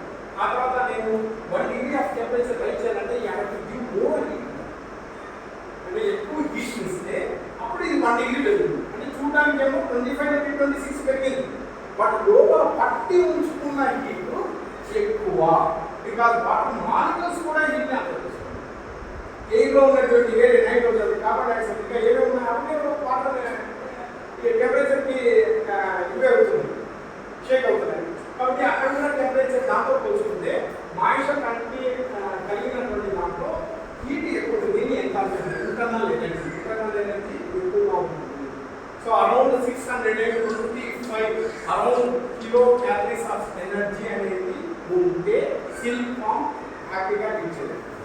అదే క్యాలరీస్ పెరిగిపోతే అంటే ఈ హీటింగ్ పెరిగిపోతే కోస్టల్ రీజన్ టెంపరేచర్ ఏమో 25 అవుతుంది, హ్యూమిడిటీ విపరీతంగా పెరిగిపోవడం వల్ల ఈ క్యాలరీస్ పెరిగిపోయి అరౌండ్ 700 degrees. సో 700 దగ్గర హై టెంపరేచర్ ఇన్ఫ్లుయెన్స్ అయ్యి వాక్స్ చేయండి. ఓకే, కాబట్టి హ్యూమిడిటీ కూడా టెంపరేచర్ ఇన్ఫ్లుయెన్స్ ని చూస్తుంది. అంటే ఎయిర్ కూడా ఎయిర్ బాగా ఫ్లో అయితే టెంపరేచర్ ఇన్ఫ్లుయెన్స్ తక్కువ, ఎయిర్ తక్కువ ఫ్లో అయితే టెంపరేచర్ ఇన్ఫ్లుయెన్స్. ఇంకా లైట్ గురించి వచ్చింది డిస్కషన్. లైట్ వచ్చినప్పుడు సిలికాన్ మీద ఎలాంటి ఇన్ఫ్లుయెన్స్ జరుగుతుంటున్నారు, లైట్ ఉన్న రోల్ ఏంటి, ఎంత ఎంత ఎంత కావాలి లైట్ మన సిలికాన్ రేంజ్ 60 to చెప్పండమ్మా 15 లక్స్ లక్స్ అంటే ఏమా దాన్ని మీరు ప్రాక్టికల్గా ఫీల్ కావాలంటే లక్స్ అంటే అరౌండ్ ఇక్కడ ఎన్ని లక్స్ ఉండొచ్చు ఈ రూమ్లో 15 to 30 అనుకుంటాను. ఇంకొక ఐడియా వచ్చింది క్లాస్ వచ్చిందా? ఓకే, అదే తెలియకోకుండా నేను సగం ఏదో యూనిట్ పెట్టుకుంటాను, అది 1 అనుకుంటాను, ఇప్పుడు ఏమీ లేదు, మీకు తెలియదు కాబట్టి ఇలాంటివి కూడా తెలుసుకోవడానికి లక్స్ అంటే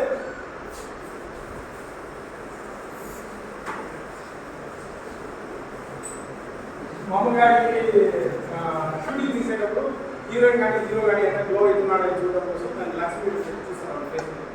ఓకే, దాన్ని బట్టి మనం విజిబిలిటీ మనం చూడగలుగుతాం. మామూలుగా ఒక క్యాండిల్ని వెలిగిస్తే దాని నుండి ఏవైనా పార్టికల్స్ రైట్కి సంబంధించి ఎనర్జీ పార్టికల్ ఫోటాన్స్ కానీ వేవ్స్ కానీ ఏమైనా ఇది బయటకు వస్తాయో దాన్ని 1 క్యాండిల్ అంటారు. ఎనీ క్యాండిల్ వెలిగించేసి లైట్ ఎంత వస్తుంది దాన్ని చూడండి, అది క్యాండిల్. ఓకే, ఇదే క్యాండిల్ అని 1 మీటర్ డిస్టెన్స్లో 1 మీటర్ స్క్వేర్ ఇది స్క్వేర్ మార్చేస్తాం. 1 స్క్వేర్ మీటర్ యొక్క సర్ఫేస్ ఏరియా మీద ఎంత లైట్ అయితే పడుతుందో అంత లైట్కి లక్స్ అంటారు. ఇక్కడ కాదు లైట్ చూడాల్సి ఇక్కడ క్యాండిల్ ఒక మీటర్ అక్కడ పడినటువంటి లైట్ ఏదైతే పడిందో ఆ లైట్ వ్యూ చూడండి, ఆ లైట్ ఏదైతే సో ఇక్కడ 15 క్యాండిల్స్ ఉన్నదంటే 15 క్యాండిల్ అవుతుంది. 15 క్యాండిల్స్ సంబంధించిన లైట్ ఎంత అక్కడ పడుతుందో అంత అంటే ఆల్మోస్ట్ మీరు లోపల లైట్ని చూస్తే ఎంత లైట్ ఉంటుందో ఆ లైట్. ఓకే, సిలికాన్ కావాల్సిన లైట్ అంతే, తెలియక లైట్ వేసి అది వేసి ఇది వేసి ఓకే. సో ఈ లక్ష్యం మీరు అర్థం చేసుకున్న తర్వాత మీకు ఎంత లైట్ అవసరము అనేది అర్థం. ఇంతకంటే కొంచెం ఎక్కువ లైట్ అయితే ఎక్కువ లైట్ మీరు తట్టుకోలేక మళ్ళీ లో లైట్స్ వెళ్తుంది అంటే 30-50 లక్స్ అయితే నడుస్తాయి. అదే అంతకంటే డార్క్గా ఉన్నది మళ్ళీ లైట్ అయిపోయింది అంటే టూ మచ్ లైట్ లేదు. Search of this one because they are convenient. నేను మిమ్మల్ని బయట వదిలిపెట్టాను, ప్రతి దాకా వెళ్ళి చెట్టు మీదకి వస్తాను బికాజ్ దే ఆర్ కన్వీనియంట్. ఎందుకంటే ఉండదు ఎపిసోడ్. ఓకే, సిలికాన్స్ కూడా. సో ఈ లైట్ అనేది దానికి అవసరము. అసలు కన్ను కూడా దానికి అప్పుడు 6 స్పేస్ ఉన్నాయి. సిలికాన్ ఐస్ చాలా తక్కువ, చాలా తక్కువ చూస్తుంటే కన్ను ముసుకొని చూస్తే కనబడుతుందా?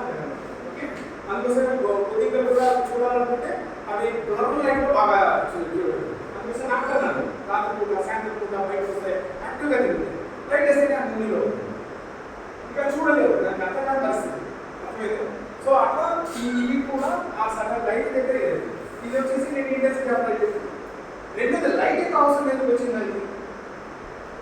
లైట్ యొక్క అవసరం ఎందుకు? ఇంకోటి లైట్ అన్నప్పుడు అన్ని ఎనర్జీస్ అన్ని ఎనర్జీస్ వేవ్స్ ఉంటాయి. ఫర్ ఎగ్జాంపుల్ ఎక్స్రేస్ అంటాము. వేవ్స్ ద్వారా అయితే ఈవెన్ మన క్రోమోజోమ్ కూడా బ్రేక్ చేస్తాం అంటే దాని యొక్క ఫ్రీక్వెన్సీకి ఆ స్ట్రెంత్ ఉంది. సో మనకు ట్రాన్స్ఫర్మేషన్ అలాంటివన్నీ జెనెటిక్స్ ఉంటుంది. సో ఇక్కడ సిలికాన్కి సంబంధించిన లైట్ యొక్క అవసరం ఎందుకు వస్తుందంటే మనం అందరూ ఈ కాలేజ్ కానీ ఇవన్నీ ఫామ్ అయినప్పుడు సూర్యుని దగ్గర నుండి ఏదైతే ఎనర్జీ వచ్చిందో దీన్ని ఒకదాన్ని ఉపయోగించుకుంటే మనకి చిన్న చిన్న మార్పులు ఫామ్ అయ్యి ఆటమ్స్ ఫామ్ అయ్యి మళ్ళీ యాటమ్స్ మనం ఫామ్ అయ్యారు. సో మనకి లైట్ అనేది ఆల్ ఓవర్ ఎవల్యూషన్ ఉంది. సో ఎవల్యూషన్ ఉన్నప్పుడు ఈ అర్త్లో ఎక్కడైతే లైట్ ఎంత సెకండ్ ఎంత లైట్ అయితే పడుతున్నారో అక్కడ ఆ ఇండివిజువల్స్ చాలా డీప్ సీ పోయినాయి, కళ్ళు లేని ఫిషెస్. ఓకే, అంటే ఎక్కువ రేట్ ఉన్న చోట బాగా చూడగలిగే రేట్ ఉంది, అక్కడ తక్కువ రేట్ ఉన్న చోట ఎక్కువ రేట్ ఉండే చోట. సో ఈ లైట్ని సర్టన్ రిథమ్స్ ఉంటాయి. ఓకే, ఈ రిథమ్స్లో పొద్దున పూట ఏం చేయాలి, సాయంత్రం పూట ఏం జరగాలి, ఏ రియాక్షన్స్ లోపల జరగాలనేది నైట్ వేరేది ఉంటే డే వేరేది రియాక్షన్స్. అంటే లైట్ ఉపయోగించుకొని జరిగే రియాక్షన్స్ ఉంటాయి, ఉపయోగించుకోకుండా జరిగేది ఉంటాయి. హైడ్రోజన్ ఐబేట్ అంటాం, దాంట్లో ఉంటుంది. తీసుకుపోయి లైట్లో పెడితే బ్రౌన్గా మారి ఐబేట్ డివైడ్. సో అక్కడ లైట్ అనేది ఆ రియాక్షన్ జరిగే ఫోటోసిన్థసిస్ రియాక్షన్ జరిగే బాడీలో కూడా ఆ రియాక్షన్స్. సో దానికి లైట్ అవసరం లేదనేది ఒక సబ్జెక్ట్. ఓకే, రెండోది ఏంటంటే ఈ యానిమల్స్ యాంటిసిపేట్ చేస్తుంది. ఇప్పుడు మనకు పొద్దున్నే తెల్లారి 4 గంటలు వేస్తే కాలేదు లైట్ పట్టుకోవచ్చు, కొంచెం 5 గంటల నుంచి కొంచెం వాళ్ళ లైట్ చూసేటప్పటికి దెన్ ఈ బికమ్ యాక్టివ్. ఎక్కువసేపు ఉండలేదు. ఎక్కువ లైట్ పడింది అనుకో ఇంకా అసలు ఉండలేదు పెట్టి బయట పెట్టేస్తాం. అంటే లైట్ అనేది మీరు మీ యాక్టివిటీలో చేంజెస్ తీసుకొని వచ్చింది. సో సిలికాన్లో కూడా లైట్ యొక్క length, duration of the light, intensity of light కూడా అది మల్టీ వోల్టేజ్ సైడ్ వెళ్ళాలా, హై వోల్టేజ్ సైడ్ వెళ్ళాలా, తొందరగా మౌంట్కి వెళ్ళాలా, వెళ్ళకూడదా అనేది కూడా ఇన్ఫ్లుయెన్స్ చేస్తుంది. కాబట్టి లైట్కి ఆ స్టేజ్ ఉంది, ఆ స్టేజ్కి దీనికి కావాల్సింది 50-30 lakhs 40-50 lakhs. కాబట్టి లైట్ అన్నప్పుడు టూ మచ్ లైట్గా భావిస్తుంది. దాంట్లో అవి ఎంత దాకా అంటే చూస్తే లోపల లైట్ అది లాస్ట్ వీక్ మనం పెడితే అరౌండ్ 300-400 lakhs ఉంటుంది. ఓకే, మన ఫేసెస్ 300-400 lakhs గ్లో అవుతుందండి. అంటే మన మీద పడిన లైట్ మనం ఇంటెన్సిటీ అంటే దాన్ని చూడకూడదు. ఓకే, అది క్యాండిలా కానీ ల్యూమెన్ అని కానీ పిలుస్తాం. అది లైట్ యొక్క సోర్స్. ఆ లైట్ ఇస్తుంది. ఇచ్చిన తర్వాత మీరు ఎంత దూరం వస్తే లక్స్ తగ్గిపోయింది, ఇంకా దూరం పోతే లక్స్ ఇంకా తగ్గింది. ఎంత దగ్గరికి పోతారో అంత లక్స్ పెరుగుతుంది, దీనిపైన ఉండే లైట్ పెరుగుతుంది. Okay, clear. సో అరౌండ్ ఇది 50 lakhs 30 lakhs అంతకంటే ఎక్కువ 100-200 lakhs అట్లా చూస్తే తెలుస్తుంది. ఓకే, సో దాన్ని బట్టి మనం ఎంత దూరం ఎంత వస్తుందో చూస్తుంది. బట్ నేను చెప్పడం ఏంటంటే లక్ష్మీ రూపాయలు తీసుకుంటాం పెడితే అరౌండ్. సో అది డే యొక్క లెంత్ ఉంది కదా. సో మీకు మామూలుగా వింటర్ సమ్మర్ ఉన్నాయి. వింటర్లో డే లెంత్ ఎక్కువ, సమ్మర్లో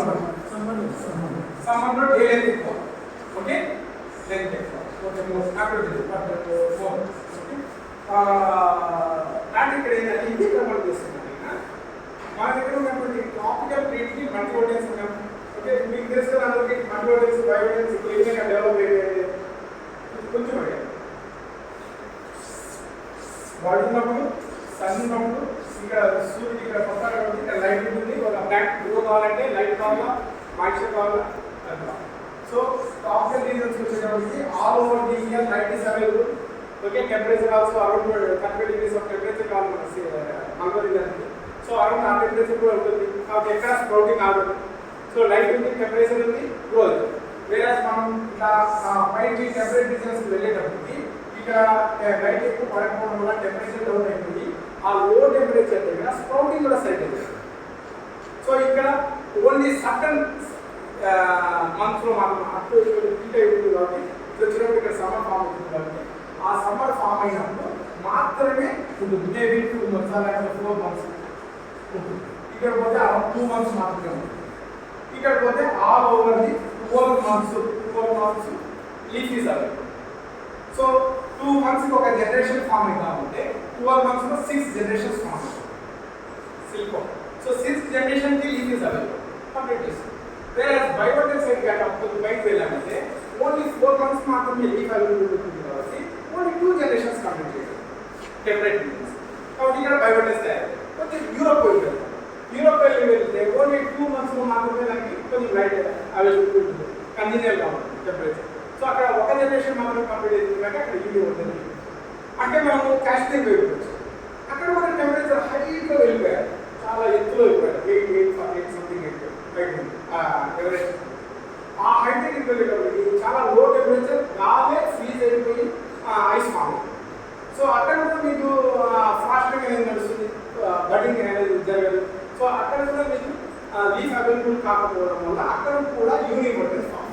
సో ఎక్కడైనా లీఫ్ అవైలబిలిటీ లేదో అక్కడ యూనివోల్టేజ్ ఫామ్ అయినా, ఎక్కడ ఎంత అవైలబుల్ అక్కడ బయోవోల్టేజ్ ఫామ్ అయినా, ఎక్కడైతే ఈ మల్టీ వోల్టేజ్కి బయోవోల్టేజ్కి యూనివోల్టేజ్ ఉన్నటువంటి డిఫరెన్సెస్ ఏంటంటే క్వాలిటీ ఆఫ్ సిల్క్ చూస్తే మల్టీ వోల్టేజ్ కొంచెం ఇన్ఫీరియర్ కాదు, బయోవోల్టేజ్లో సుపీరియర్ కాదు. కాబట్టి ఎంత లేరింగ్ చేసి కష్టపడుతున్నారో అంత కష్టానికి అంత డబ్బు ఇన్పుట్కి మనకి ఎంత సిల్క్ వస్తుందని చూస్తే మల్టీ వోల్టేజ్లో ఓన్లీ తక్కువ సిల్క్ మనం డ్రా చేయాలి. వేరే మనం బయోవోల్టేజ్ క్రియేట్ చేస్తే ఎక్కువ సిల్క్ వస్తుంది. సో కానీ బయోవోల్టేజ్ క్రియేట్ చేస్తే అక్కడ టెంపరేచర్ లేదు కాబట్టి మనం మల్టీ ఇంటూ బై చేసి cross breed lines. What cross breed? Cross means in between multivoltine and bivoltine. Okay, వేరే bivoltine into bivoltine. Okay, so cross breed తయారు చేస్తే మా మల్టీ వోల్టేజ్లో ఉన్నటువంటి టెంపరేచర్ కాలానికి సంబంధించి డిసీజ్ రేషన్కి సంబంధించిన కార్యక్రమాలు, బయోవోల్టేజ్లో ఉండేటువంటి సుపీరియర్ పార్టీ సిల్క్, హై కపుల్ వెయిట్, హై లార్వల్ వెయిట్ ఏవైతే ఉందో అవి వచ్చేసాయి ఎఫ్ఎన్ జనరేషన్. సో ఎఫ్ఎన్ఏ ఇస్తారు పిల్లలు.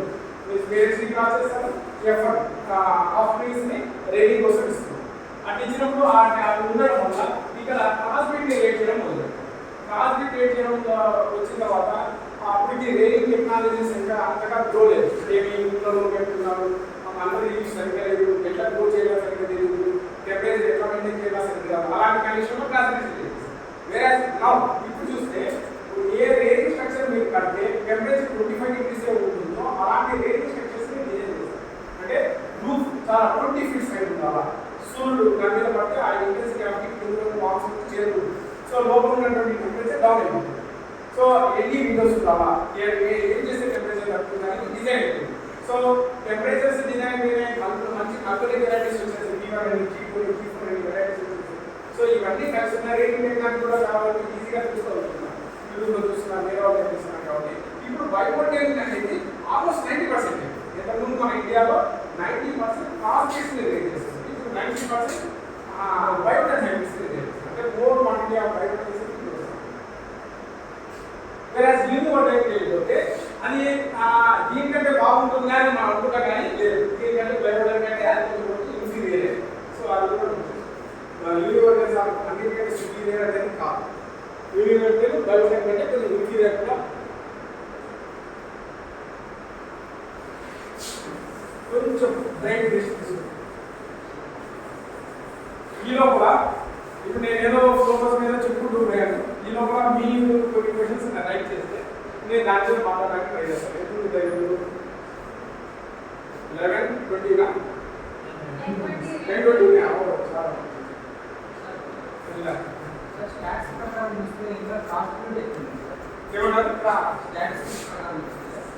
స్టాటిస్టిక్స్ నాకు అది తెలియదు.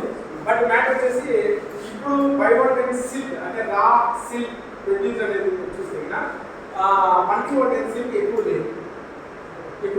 బట్ నేను ఎగ్జాక్ట్గా చెప్పాలంటే అది ఇండియన్ సిల్క్లో ఎవ్రీ మంత్ పబ్లిష్ చేస్తారు ఎంత అనేది. ఇయర్ వైజ్ కూడా ఉంది, జస్ట్ నెట్లో చూసినా మనకు తెలుస్తుంది. లేదా నా దగ్గర ఇయర్ ప్రొఫైల్ ఉంది, నా దగ్గర నేను మీకు ఇస్తాను. బట్ బయోటెక్ వచ్చేసి ఎక్కువ. ముందు cross breeds 90% of cross breeds మన మల్టీవర్టెక్ నుండి వస్తుందని చెప్పి చెప్తుంది. ఇదే చదివాను. ఎప్పుడైతే నేను ఒక 10 years నుండి ఒక క్లస్టర్ ప్రోగ్రామ్ అని చెప్పి నడిపించాను. అంటే బయోటెక్ని ఎక్కువ రేట్ చేయాలని చెప్పి ఫార్మర్స్ ఏం చేశారంటే, నువ్వు బయోటెక్ రేట్ చేస్తానంటే నేను మీకు షెడ్యూల్కి సబ్సిడీ ఇస్తాను, లీఫ్కి సబ్సిడీ ఇస్తాను, ఆ సబ్సిడీ ఇస్తాను అంటే మీరు బయోటెక్ కాంపోస్ తీసుకొని వచ్చి మార్కెట్లో అమ్మితే కేజీకి 50 రూపాయలు ఎక్స్ట్రా ఇస్తాను. వాళ్ళు 400 rupees ఫ్రీలో ఉంటే ఒక కేజీకి 50 రూపాయలు గవర్నమెంట్ ఇస్తుంది. సో ఇలాంటి సబ్సిడీస్ ఇవన్నీ ఇచ్చుకోవడం వల్ల ఫార్మర్స్ అందరూ బయోటెక్ వచ్చారు. ఇంతకుముందు బయోటెక్ రేట్ చేయాలని కష్టపడేవాడు. ఆ రోజుల్లో రేటింగ్ టెక్నాలజీ సరిగ్గా లేదు, రేటింగ్ హౌసెస్ సరిగ్గా లేదు, మంత్లీ వెరైటీస్ సరిగ్గా లేదు, ఎన్ని ప్రాబ్లమ్స్ ఉంటాయి. ఈవెన్ దాన్ని కొనాలన్నా కూడా దానికి సంబంధించిన రీడర్స్ లేదు. ఇప్పుడు మన దగ్గర ఆటోమేటిక్ రీడింగ్ మిషన్స్ వచ్చాయి. ఎందుకంటే ఆటోమేటిక్ రీడింగ్ మిషన్స్ అంటే జపాన్లో ఉన్నాయని చెప్పి మేము ఎంఎస్సీ సరిగ్గా చదివేటప్పుడు మేము చదువుకోలేదు. ఆటోమేటిక్ రీడింగ్ మిషన్స్ మేము చూడలేదు. సెమీ ఆటోమేటిక్ రీడింగ్ మిషన్ అనేది ఓన్లీ బెంగళూరులో ఒక సిల్క్ ట్రైనింగ్ ఇన్స్టిట్యూట్లో మన సిఎస్టీఐలో మాత్రమే ఉంది. ఇప్పుడు ఆటోమేటిక్ రీడింగ్ మిషన్స్ అన్ని చోట్ల వచ్చేసాయి. అంటే ఆటోమేటిక్ రీడింగ్ మిషన్స్లో సిపిని కన్జ్యూమ్ చేయలేదు, ఓన్లీ బయోటెక్ కన్జ్యూమ్ చేయాలి. ఆర్ట్ విషయం ఉండాలి. ఫార్మర్ దగ్గర లేదు కాబట్టి రీడింగ్ మిషన్స్ ఉండేవి కాదు. సో వీళ్ళు తయారు చేస్తారు, ఉండేటోళ్ళు లేదు. సో ఈ ప్రాబ్లం ఉంది. ఇప్పుడు అవన్నీ బ్యాలెన్స్ అయిపోయాయి.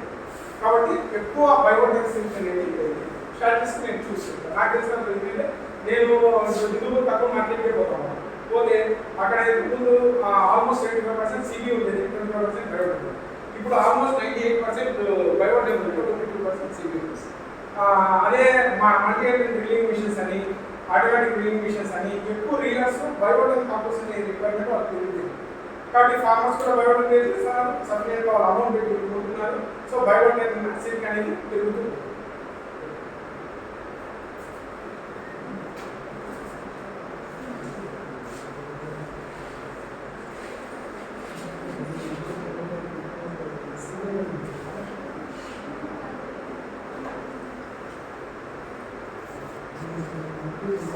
ఖచ్చితంగా ఎన్ని మెట్రిక్ టన్స్ అనేది మనకు ఖచ్చితంగా తెలుసుకుంటాం. మామూలు ఇండియా సంబంధించి కానీ ఇప్పుడు ఎంత మెట్రిక్ టన్స్ పెట్టాము. దీంట్లో కొంచెం ఇంట్రెస్టింగ్ పార్ట్ ఏంటంటే ఇంతకుముందు చైనా మూలపడి అంటే ఫస్ట్ జపాన్ ఉండేది. జపాన్లోనే చాలా వరకు రీసెర్చ్ చేసేవాళ్ళు, జపాన్లోనే రేట్ చేసేవాళ్ళు, ఇదంతా జరిగింది. చైనా దాన్ని కంప్లీట్ చేస్తూ ఉండేది. ఆ తర్వాత జపాన్ మెల్లిగా వాళ్ళకు ఉన్నటువంటి రిసోర్సెస్ చూసుకుంటే ఎక్కువ ల్యాండ్ని ఎక్కువ లేకుండా వాళ్ళు సెరికల్చర్లో రేట్ చేసి స్విచ్ అవుట్కమ్ మీదనే డబ్బులు సంపాదిస్తామంటే ఎక్కువ డబ్బులు కావాలి కాబట్టి వాళ్ళు వేరే దగ్గరికి వెళ్ళిపోయారు. సో జపాన్లో ఆల్మోస్ట్ ఊరికే నామినల్గా ఉంటున్నారు. అంటే ఏదో రేట్ చేయాలి, సిల్కామ్కి ఏదో రీసెర్చ్ ఉంది, ఒక మన బ్రాండ్స్ని మౌస్ని ఎలా వాడుతున్నామో అలా సిల్కామ్ని జెన్యున్గా వాడుతున్నారు. సో అలాంటి సబ్జెక్ట్ జపాన్ నడుస్తుంది.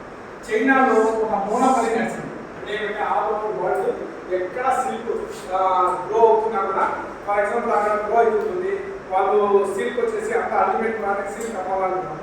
వాళ్ళు అరౌండ్ 4,000 రూపీస్కి సిల్క్ అమ్ముతారు తప్ప దీనికి అందరికీ గిట్టుబాటు కాదు. అంటే ఎంత కంపెనీస్ కొన్నాము, మనం ఎంత సిల్క్ తీసాం, మనకి లేబర్ కాల్ ఎంత రావాలా, బెనిఫిట్ ఎంత రావాలా, ఆ తర్వాత ఎంత అనేది కాబట్టి ఇది చేసేటప్పుడు వీళ్ళు 1,500 రూపీస్కే చైనా వాళ్ళు అమ్మేస్తారు.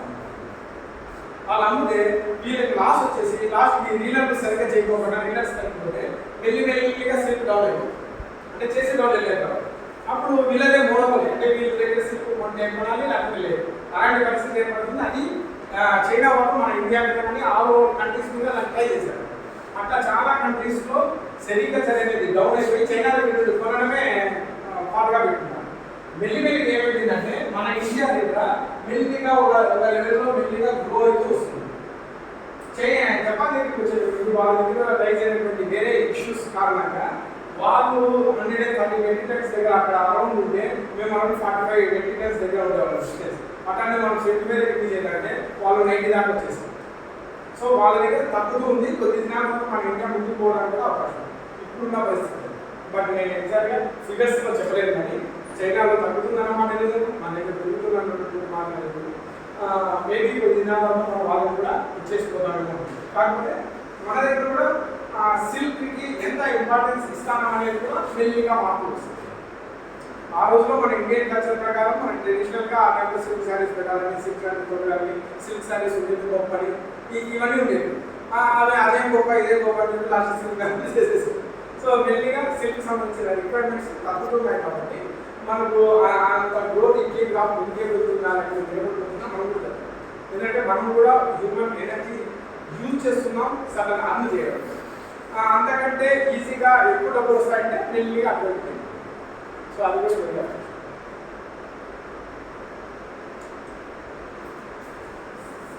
నేను అప్పు తీసుకోవాలి స్టాటిస్టిక్స్ సంబంధించి నాకు బేసిక్ నేను ఎంతసేపు ఆ బయాలజీ దాని ఇంకా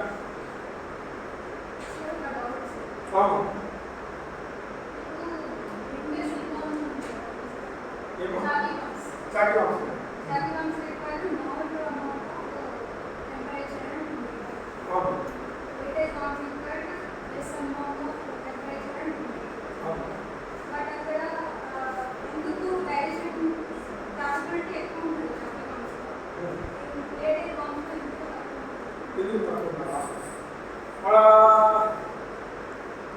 ఎందుకు అనే సబ్జెక్ట్ రాకపోవచ్చు. ఎందుకంటే వామ్స్ చిన్నటి నుండి పెద్దగా గ్రో అవుతూ పోతున్నప్పుడు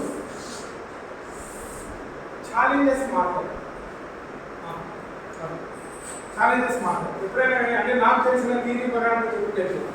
ఎందుకు అనే దాని మీద మేబీ ఇదే ఎవిడెన్స్ ఉంటుంది. ఎందుకంటే ఎవల్యూషన్ ఏమంటే ఎక్కడైనా సర్వైవల్ రేట్ తగ్గిపోతుందో అక్కడ మోర్ అమౌంట్ ఆఫ్ ఆస్ప్రింగ్స్ జరుగుతాయి. ఓకే, ఎక్కడైతే అవి చెప్పకంటే 100 కోట్ల కొద్ది మనకు గుడ్డు రావడము, హ్యాచ్ కావడం జరుగుతుంది. ఆ తర్వాత ఎన్విరాన్మెంట్లో ఉన్నటువంటి రెసిస్టెన్స్ వల్ల ఇవి కొద్ది పర్సెంట్ మాత్రమే సక్సెస్ అయి ముందుకు వెళ్ళదు. కాబట్టి ఇక్కడ ఈ వామ్స్ ఏమైనా హ్యాచ్ అయిపోయాయో ఇవి గ్రో కావాలి అంటే తన దగ్గర తీసుకున్నటువంటి న్యూట్రిషన్స్ అనేవి అవి యూటిలైజ్ చేసుకొని చాలా తొందరగా ఎన్విరాన్మెంట్లో సెట్ అయ్యేటట్టుగా తన బాడీని తయారు చేసుకోవాలి. కాబట్టి ఆ రిక్వైర్మెంట్ అక్కడ ఫామ్ అయిపోతుంది. కాబట్టి మేబీ ఇక్కడ డైజెషన్ యొక్క రిక్వైర్మెంట్ ఎక్కువ ఉండడం, అసిమిలేషన్ యొక్క రిక్వైర్మెంట్ ఎక్కువ ఉండడం మేబీ అది ఉండడం వల్ల అది ఆ రియాక్షన్స్ జరగాలి అంటే మనకి హై టెంపరేచర్. వేరే ఇక్కడికి వచ్చేసిన తర్వాత బాడీ యొక్క సైజ్ ఇట్లా పెద్దగా అయిపోయేటువంటి ఎన్విరాన్మెంట్లో ఉన్నటువంటి టెంపరేచర్ అన్ని వైపులా నుండి దానికి మీద ఇన్ఫ్లుయెన్స్ చూపడానికి అవకాశం ఉంది ఇంకా సో అప్పుడు ఇదే టెంపరేచర్ దానికి ప్రాబ్లం చేసే అంత కండిషన్ క్రియేట్. అట్లా కాకపోకుండా దీన్ని కొంచెం లో టెంపరేచర్ తీసుకొని ఏ కేసులో అయినా వేరే రియాక్షన్స్ అంటే ఇక్కడికి వచ్చేటప్పటికి ఓన్లీ గ్రోత్ వచ్చింది. వీటికి వచ్చేటప్పటికి సిల్క్ గ్లాండ్ తయారు కావాలి. ఇక్కడికి వచ్చేటప్పటికి ఏవైతే సెక్యులర్ రిప్రొడక్టివ్ పార్ట్స్ ఉన్నాయో అప్పటికే మనకి ఓపెన్ అయ్యి ఆ మెయిన్ ఫీమేల్ సంబంధించిన ఆర్గాన్స్ ఫామ్లో ఫామ్ అవుతాయి. కానీ ఇక్కడ కనపడతాయి 4 తీసుకొని వచ్చేటప్పుడు కనపడతాయి. ఇక్కడ చాలా రూడిమెంటరీగా ఉంటుంది. సో వేరే రియాక్షన్స్ ఇక్కడ మొదలవుతాయి కాబట్టి ఆ రియాక్షన్స్ జరగడం కోసం లో టెంపరేచర్ అనేది హెల్ప్ చేస్తుంది. సో ఇక్కడ హై టెంపరేచర్ అనేది దాన్ని ప్రిపేర్ చేసి ఈ పార్ట్ని డ్యామేజ్ అయితే వాటిని తెచ్చుకోవడానికి కాబట్టి ఇక్కడ లో టెంపరేచర్ అవుతుంది. డైజెషన్ యొక్క రిక్వైర్మెంట్ దానికి ఎక్కువ లేదు. ఇక్కడ డైజెషన్ రిక్వైర్మెంట్ ఎక్కువ, అసిమిలేషన్ అయితే దాని 40% అవసరం ఎక్కువ. కాబట్టి ఇక్కడ డైజెషన్ కేపబిలిటీ కూడా అరౌండ్ ఇక్కడ 60% వరకు డైజెషన్ జరిగితే ఇక్కడ ఓన్లీ 35 నుండి 40% మాత్రమే డైజెషన్ చూస్తున్నాం. అంటే ఎంతైతే పీపుల్ తిన్నదాన్ని మొత్తం దాన్ని 60% డైజెషన్ చేస్తుంటే ఇది 30 to 40% మాత్రమే. అంటే స్లోరేజ్ తిన్నది చాలా వరకు వేస్ట్గా బయట, లేదా ఇది తిన్నది చాలా వరకు అసిమిలేట్. కాబట్టి ఈ మోతాదులో జరగడం కోసం ఇక్కడ హై టెంపరేచర్ వస్తే ఈ మోతాదులో జరగడానికి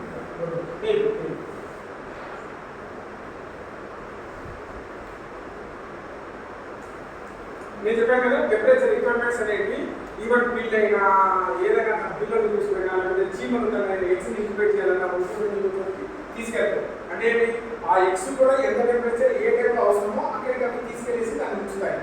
సో అట్లే ఇక్కడ నుండి ఇక్కడ దాకా గ్రో అయ్యేటప్పుడు ఒకే యూనిఫామ్ టెంపరేచర్ అవసరం ఉంటుంది. కాబట్టి ఆ విధంగా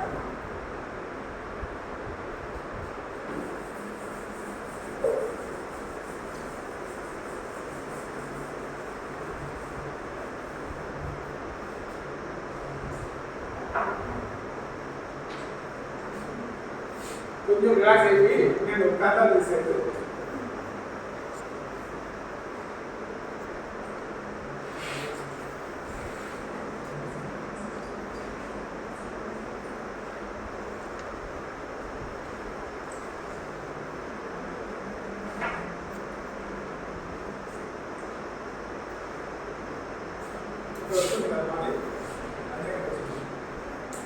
స్లైడ్ మూవ్ చేసింది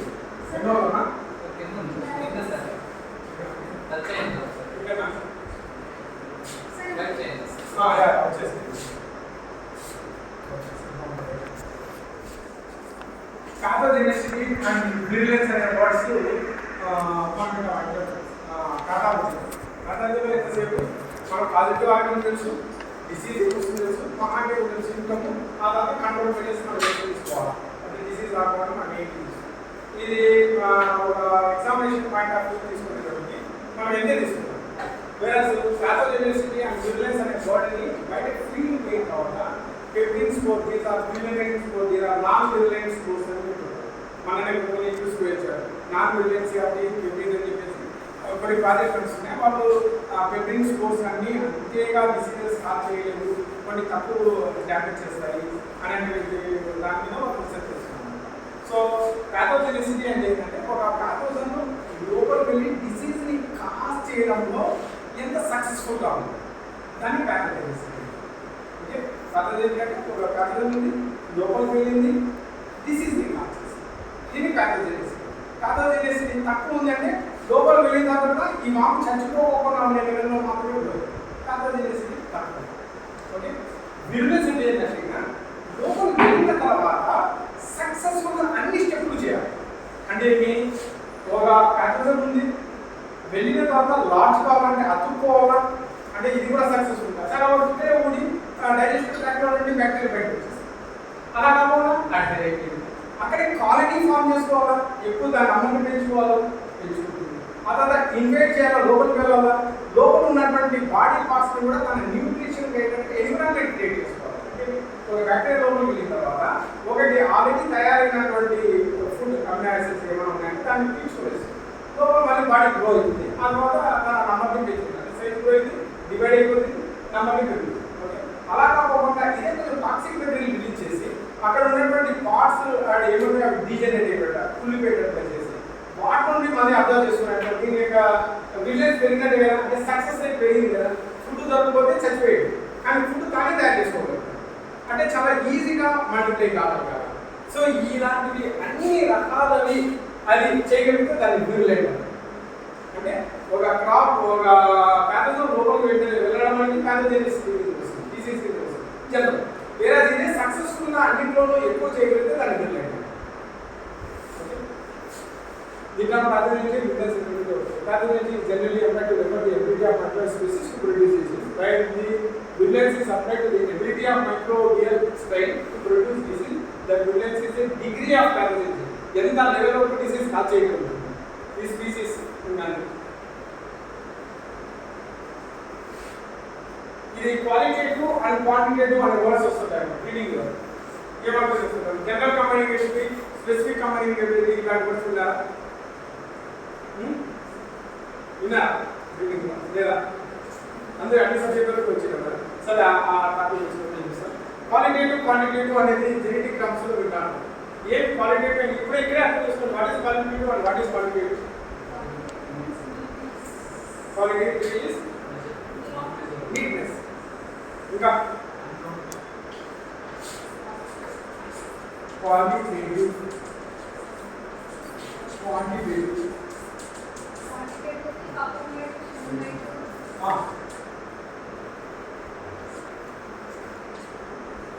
ఓకే కాబట్టి వేడిగా అని చెప్తాం. ఓకే నాకు దాని తర్వాత కూడా మళ్ళీ ఏదని చెప్తారు, ఇది క్వాంటిటేటివ్ క్యారెక్టర్ అంటారు. ఎందుకు క్వాంటిటేటివ్ క్యారెక్టర్ అంటారు? ఏమో మెజర్ బాగుంది. మెజర్మెంట్ అంటే ఎన్ని గ్రాములు ఎన్ని గ్రాములు క్వాలిటేటివ్ నాకు ఉందా లేదా కైండ్ ఈజ్ దేర్ అన్న. ఓకే డయాబెటిక్ ఉందా లేదా అని చెప్పండి క్వాలిటేటివ్. ఓకే సడన్ వేసిన కెమికల్ రెడ్ అయితే ఉంది, బ్లాక్ అయితే లేదన్నట్టుగా రియాక్షన్స్ వచ్చాయి.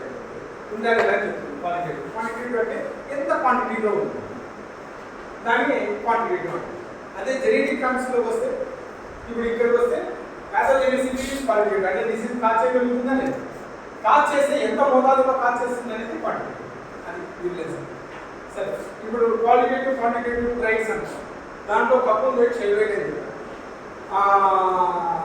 జెనెటిక్ పరంగా దీన్ని ఏ విధంగా ఎక్స్ప్లెయిన్ చేస్తారు?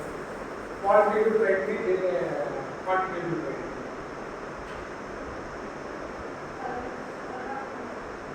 ఫర్ ఎగ్జాంపుల్ కపుల్ వెయిట్ ఎగ్జాంపుల్ తీసుకున్నామా, చెప్పారు కదా కపుల్ వెయిట్.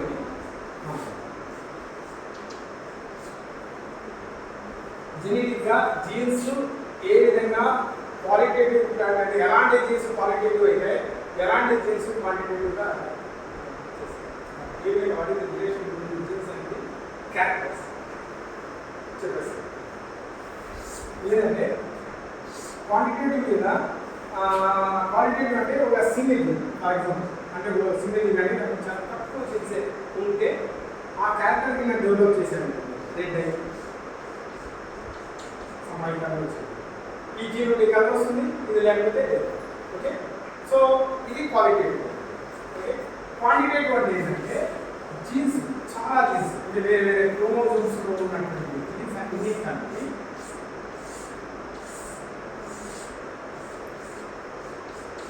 క్యారెక్టర్ నుంచి వస్తే ఆ క్యారెక్టర్ని క్వాంటిటేటివ్. ఓకే ఇక్కడ ఏంటంటే ఎక్కువ జీన్స్ అంటే poly genes are involve in quantitative. దీంట్లో అడిటివ్ ఎఫెక్ట్ అంటారు. అంటే అంటే ఇది 2 ఇది 4 ఇది 6 అనుకో, 2 + 4 + 6 అంటే ఇది 10 12 ఇక్కడ 4 క్వాంటిటీలో వస్తుంది అడిటివ్. ఒకవేళ ఈ జీన్ లేదనుకో ఓన్లీ 10 ఉంటుంది, ఈ జీన్ లేదనుకో ఓన్లీ 6 ఉంటుంది. అర్థమైందా? సో ఎక్కువ జీన్స్ ఇన్ఫ్లుయెన్స్ చేస్తాయి. ఇంకా ఇదే కాదు, ఇంకా ఎక్కువ జీన్స్ ఇన్ఫ్లుయెన్స్ చేస్తాయి. ఆ జీన్స్ అనేవి కలిపి ఆ క్యారెక్టర్ ఇస్తాయి, దాన్ని క్వాంటిటేటివ్. ఇప్పుడు సర్టన్ జీన్స్ మిస్సింగ్ అయితే అప్పుడు అది యాడ్ చేయాలి. సార్ ఒకటి కపుల్ వెయిట్ 2 గ్రామ్స్ ఉండాల్సింది 1.8 1.7 1.6 కావచ్చు quantitative. Okay it is polygenic, it is monogenic. Okay ఇది పాలిజెనిక్. ఎప్పుడైతే పాలిజెనిక్ అంటామో అక్కడ ఎన్విరాన్మెంట్ ఇన్ఫ్లుయెన్స్ ఉంది. అంటే there are number of genes environment యొక్క ఇన్ఫ్లుయెన్స్ ఉంది. ఆ ఎన్విరాన్మెంట్ సర్టన్ టెంపరేచర్ దగ్గరే కొన్ని జీన్స్ పనిచేయాలని, అంటే ఆ టెంపరేచర్ అక్కడ దొరకలేదు, ఈ జీన్స్ పనిచేయదు. So influence is there. Clear? So ఎక్కువ జీన్స్ ఉన్నప్పుడు ఎన్విరాన్మెంట్ యొక్క ఇన్ఫ్లుయెన్స్, ఎన్విరాన్మెంట్ ఉండే టెంపరేచర్ పోతుంది. లైక్ ఏమనుకోండి, గాల్లో ఉన్నటువంటి కాంటెంట్ అనుకోండి, ఏమన్నా అనుకోండి ఎన్విరాన్మెంట్, అవి జీన్స్ మీద ఇన్ఫ్లుయెన్స్ చేయడానికి అవకాశం ఉంది. సో క్వాంటిటేటివ్ క్యారెక్టర్లో వేరియేషన్స్ వస్తాయి ఎన్విరాన్మెంట్ యొక్క ఇన్ఫ్లుయెన్స్ వల్ల. వేరే ఒకే జీన్ ఉంది కాబట్టి ఎక్కడ ఇన్ఫ్లుయెన్స్ చేస్తుంది, ఈ జీన్ ఉందా లేదా, కాబట్టి ఎన్విరాన్మెంట్ ఇన్ఫ్లుయెన్స్ చాలా చాలా తక్కువ. క్వాలిటేటివ్, ఎందుకంటే బీటాలో క్వాలిటేటివ్ క్వాంటిటేటివ్ క్యారెక్టర్లో అడుగుతూ ఇది మోనోజెనికా పాలిజెనికా అని అడగచ్చు, ఎన్విరాన్మెంట్ ఇన్ఫ్లుయెన్స్ ఉంటుందా లేదా అని అడగచ్చు. ఓకే, సో ఓన్లీ ఏదో చూస్తాం క్వాలిటేటివ్ క్వాంటిటేటివ్. అదే ఈ ఏమిటంటే నెక్స్ట్ జనరేషన్కి చాలా ఈజీగా పాస్ అయింది. వేరే నెక్స్ట్ జనరేషన్లో వేరియబుల్స్ వస్తాయి, డిబేట్ అయిపోతాయి జీన్స్. సో వేరియేషన్స్ వస్తాయి, ఇక్కడ వేరియేషన్స్ రావు. ఆ జీన్ ఉందంటే ఆ క్యారెక్టర్ చూపిస్తుంది, ఆ జీన్ ఉందంటే ఆ క్యారెక్టర్. సో ఇక్కడ వేరియేషన్స్ రావు, అక్కడ variations.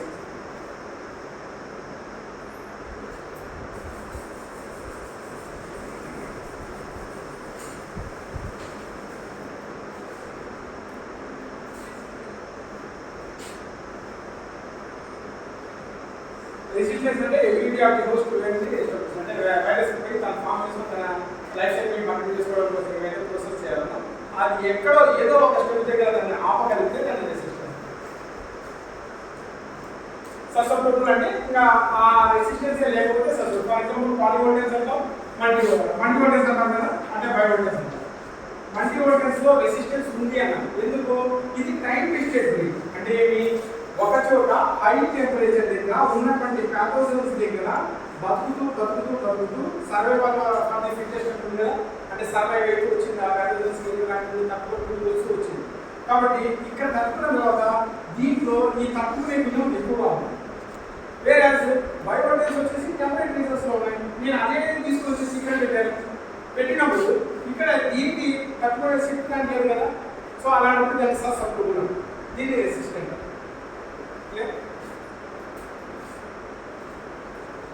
Formation that formative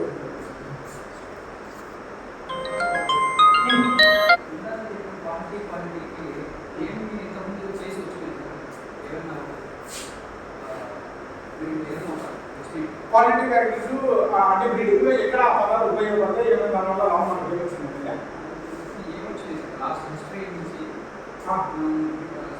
A character వచ్చింది క్వాంటిటీ అట్లా లేదు.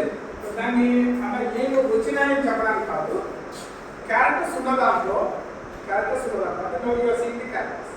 ఓకే, ఈ క్యారెక్టర్స్లో ఏ క్యారెక్టర్ క్వాలిటేటివ్, ఏ క్యారెక్టర్ క్వాంటిటేటివ్ అని కేటగరైజ్ చేశాము. ఓకే, సో ఆ క్వాంటిటేటివ్ అనే పదం వచ్చినప్పుడు మనం మెజర్ చేస్తున్నాం, ఎంత ఎంత లేదని మెజర్ చేస్తాం. సో ఈ క్యారెక్టర్ తక్కువ ఎందుకు రావాలి, ఎక్కువ ఎందుకు రావాలి? ఫర్ ఎగ్జాంపుల్ నేను ఒక బ్రీడ్ని రేట్ చేశాను, సడన్ బ్రీడ్ని రేట్ చేశాను. ఫర్ ఎగ్జాంపుల్ సడన్ బ్రీడ్ని రేట్ చేశాను. నా దగ్గర వింటర్ ఉంది, సమ్మర్ ఉంది. వింటర్లో 2 grams ఆఫ్ కప్పు వెయిట్ వచ్చింది, ఇది 1.7 grams ఆఫ్ కప్పు వెయిట్ వచ్చింది. యూజువల్లీ చూస్తారు కదా. Okay, so breed is same, weight is 2 and weight is 7. రిసెస్ స్టార్ట్స్. అప్పుడు ఓన్లీ టెంపరేచర్ అన్నప్పుడు డైజెషన్ అన్నప్పుడు సందర్భంలో అంత క్వాంటిటీ నువ్వు ఇస్తావు, అది ఎందుకు తినలేదు? నేనైతే ఎంత తింటుందో అంత లీఫ్ నేను ఇచ్చాను, కానీ అది తినలేదు. ఎందుకు తినలేదు? ఇట్లా మనం బ్యాక్ ప్యాక్ వెళ్ళిపోతే లాస్ట్ వచ్చేది జీన్స్. అంటే ఆ హార్మోన్స్ ఎందుకు కాలేదు, ఎందుకు ఆ ఇంటెన్షన్ కాదు, ఎందుకు ఆ డైజెషన్ కాలేదు అన్నప్పుడు లాస్ట్లో అల్టిమేట్గా వచ్చే వర్డ్స్ జీన్స్. సో ఇది 2 గ్రామ్ రావడానికి ఏ జీన్స్ కారణం, ఈ 1.7 కావడానికి ఏ జీన్స్ కారణం అని ఆలోచించినప్పుడు అప్పుడు ఇది పాలిజెనిక్ క్యారెక్టర్. అంటే ఒక కప్పుల్ వెయిట్ పెరగాలంటే ఒక పర్టికులర్ జీన్ ఉంటే కప్పుల్ వెయిట్ పెరిగిపోతుంది, ఒక పర్టికులర్ జీన్ ఉంటే తగ్గుతుంది అనేది లేదు. They are number of genes are responsible to manipulate this character. ఆ క్యారెక్టర్ని కప్పుల్ వెయిట్ పెంచాలంటే క్యూబా పెరగాలి, షెల్ పెరగాలి. క్యూబా పెరగాలంటే లారో బాగా సైడ్ రావాలి, లారో బాగా సైడ్ రావాలంటే లారో బాగా తినాలి, బాగా తినాలంటే బాగా డైజెస్ట్ కావాలి, బాగా డైజెస్ట్ కావాలంటే బాగా ఎంజైమ్స్ రిలీజ్ కావాలి. బాగా ఎంజైమ్స్ రిలీజ్ కావాలంటే ఆ ఎంజైమ్స్ రిలీజ్ అయ్యేటువంటి అమినో యాసిడ్స్ కానీ లేకపోతే ఇంకా తయారు చేసే జీన్స్ కానీ ఉంటాయి. సో అట్లా ఉన్నప్పుడు ఇది ఫామ్, అది లేనప్పుడు ఇది ఫామ్. సో ఇది పాలిజెనిక్ క్యారెక్టర్ అని ఉన్న క్యారెక్టర్కి మనము చెబుతూ వచ్చాం. ఇక్కడ పాలిజెనిక్ గా వచ్చాయంటే మనం అన్ని క్యారెక్టర్లో పాలిజెనిక్. ఎందుకు పాలిజెనిక్ అంటే మన క్యారెక్టర్లో కొద్ది వేరియేషన్స్ రావడం వల్లనే మనం ఒక రకంగా లేదు, అందరూ కొంచెం చేంజ్ అయ్యాం. కాళ్ళు చేతులు ఇలాంటివి ఉన్నాయండి, చూడడానికి చూస్తే వీళ్ళు ఎవరు అని చెప్పి ఇంకా 1,00,000 మందిని మీరు పక్కన కూర్చోబెట్టారు, ఒక్కరు మ్యాచ్ కావాలి. సో ఇది పాలిజెనిక్ క్యారెక్టర్, ఎక్కువ ఓకే. సో దాని ఆ క్యారెక్టర్స్ని పాలిజెనిక్ అంటే monogenic character. For example blue ice అన్నప్పుడు ఆ బ్లూ ఐస్ ఆ జీన్స్ ఎవరున్నాయో వాళ్ళకి వచ్చాయి, ఆ జీన్స్ ఎవరున్నాయో వాళ్ళకి వచ్చాయి. సో అది ఒక జీన్ క్యారెక్టర్. సో దాన్ని మోనోజెనిక్ క్యారెక్టర్. సో ఉన్న దాన్ని చూసి మెండల్ దీనికి డామినెన్స్ అని, దీనికి రెసిసివ్ అని చెప్పారు. రెసిసివ్ డామినెన్స్ వల్ల మనకి రిలేషన్ కాదు, ఉన్నదాన్ని మనమే కేటగరైజ్ చేసుకుంటున్నాం. ఆ దాంట్లో భాగంగా పాలిజెనిక్ మోనోజెనిక్ అనే పదాలు వచ్చాయి.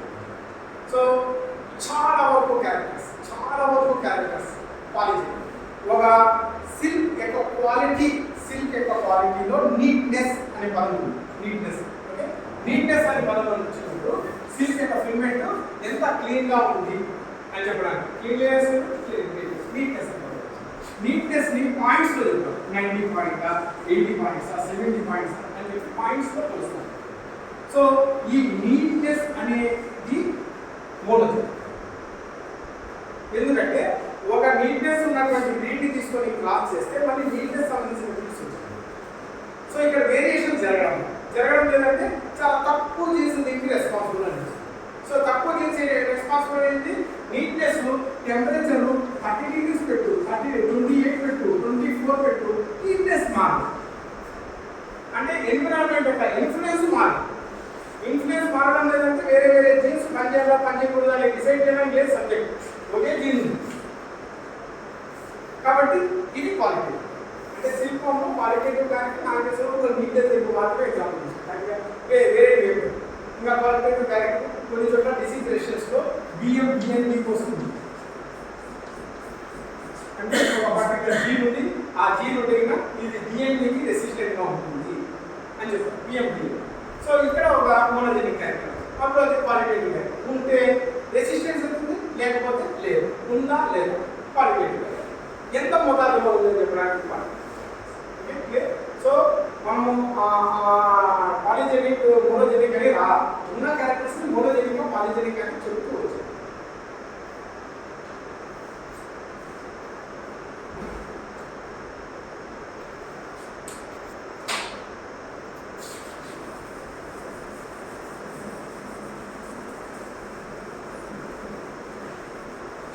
అమ్మా ఇవే కాదు, మీరు డిగ్రీలో ఏదైనా జెనెటిక్స్లో ఏదైనా పదాలు నేర్చుకుంటున్నా అవి సిలికాన్లో ఎక్కడ వస్తాయి, ఎలా వస్తాయి, లేదా మీరు ముందు చదివిన చాప్టర్స్ కానీ ఏమన్నా ఉంటాయి కదా, వాటిలో కూడా ఏమన్నా ఉన్నా కూడా మీరు అడగడానికి ఉంటాయి.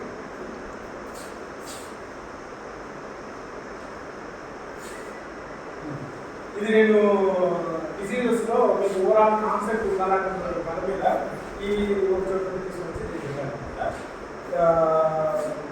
అంటే డిసీజ్ ఓవరాల్ మీద ఎలా ఉంటుంది. సిల్ ఫార్మ్స్ ఉన్నాయి, వెరైటీస్. దాంట్లో డిసీజెస్ ఇన్ఫెక్టియస్ ఉంటాయి, నాన్ ఇన్ఫెక్టియస్ ఉంటాయి. ఇన్ఫెక్టియస్ ఉన్నప్పుడు వైరల్ వల్ల బ్యాక్టీరియా, ఫంగల్, ప్రోటోజోవా, ఇవి ప్యాథోజన్స్. అంటే ఒక వామ్ నుండి ఇంకో వామ్కి ప్యాథోజన్స్ పోవడం వల్ల diseases. So infection. Non infectious అంటే ఒకదానికి ఏదైనా ఆకుకూర పుట్టినా, స్కిప్ చేసినా, పాయిజన్ అయినా, లేకపోతే ఫిజియలాజికల్గా ఏదైనా అలైన్మెంట్ అంటే ఒక సెగ్మెంట్ ఎక్కువ ఉండడం, తక్కువ ఉండడం జరిగినా ఇంకో వామ్కి అది రాదు. ఓకే. సో నాన్ ఇన్ఫెక్టియస్ అయిపోయింది. సో ఈ వైరల్ పోతే 4 రకాల డిసీజెస్, బ్యాక్టీరియా పోతే ఇంకో 4 రకాల డిసీజెస్, ఫంగల్లో 8 రకాల డిసీజెస్ ఉన్నాయి. అంటే ఒక ట్యాబ్లెట్ కాలంలో చూసి సిలికాన్ ప్యాథాలజీ చాలా పెద్దది అనుకుంటుంది. నాన్ ఇన్ఫెక్టియస్ నుంచి వదిలేదు, అవి ఏవో ఆర్టికల్స్ అవి ఉంటాయి కదా.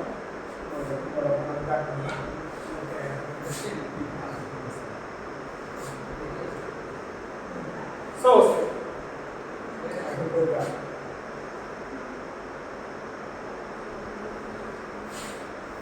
that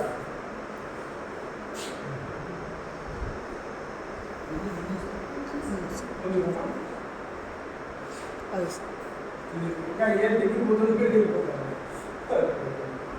నాన్ ఇన్ఫెక్షియస్ డిసీజ్ అన్నప్పుడు మనం పిల్లల్లో ఏమి రిగార్డ్ జెనెటిక్ డిసార్డర్స్ అంటే ఈ గ్రూప్ అలీల్స్ అని ఉన్నాయి. జెనెటిక్స్ వచ్చినాయి కదా. ఓకే, ఈ గ్రూప్ అలీల్స్ అని ఉన్నాయి. అంటే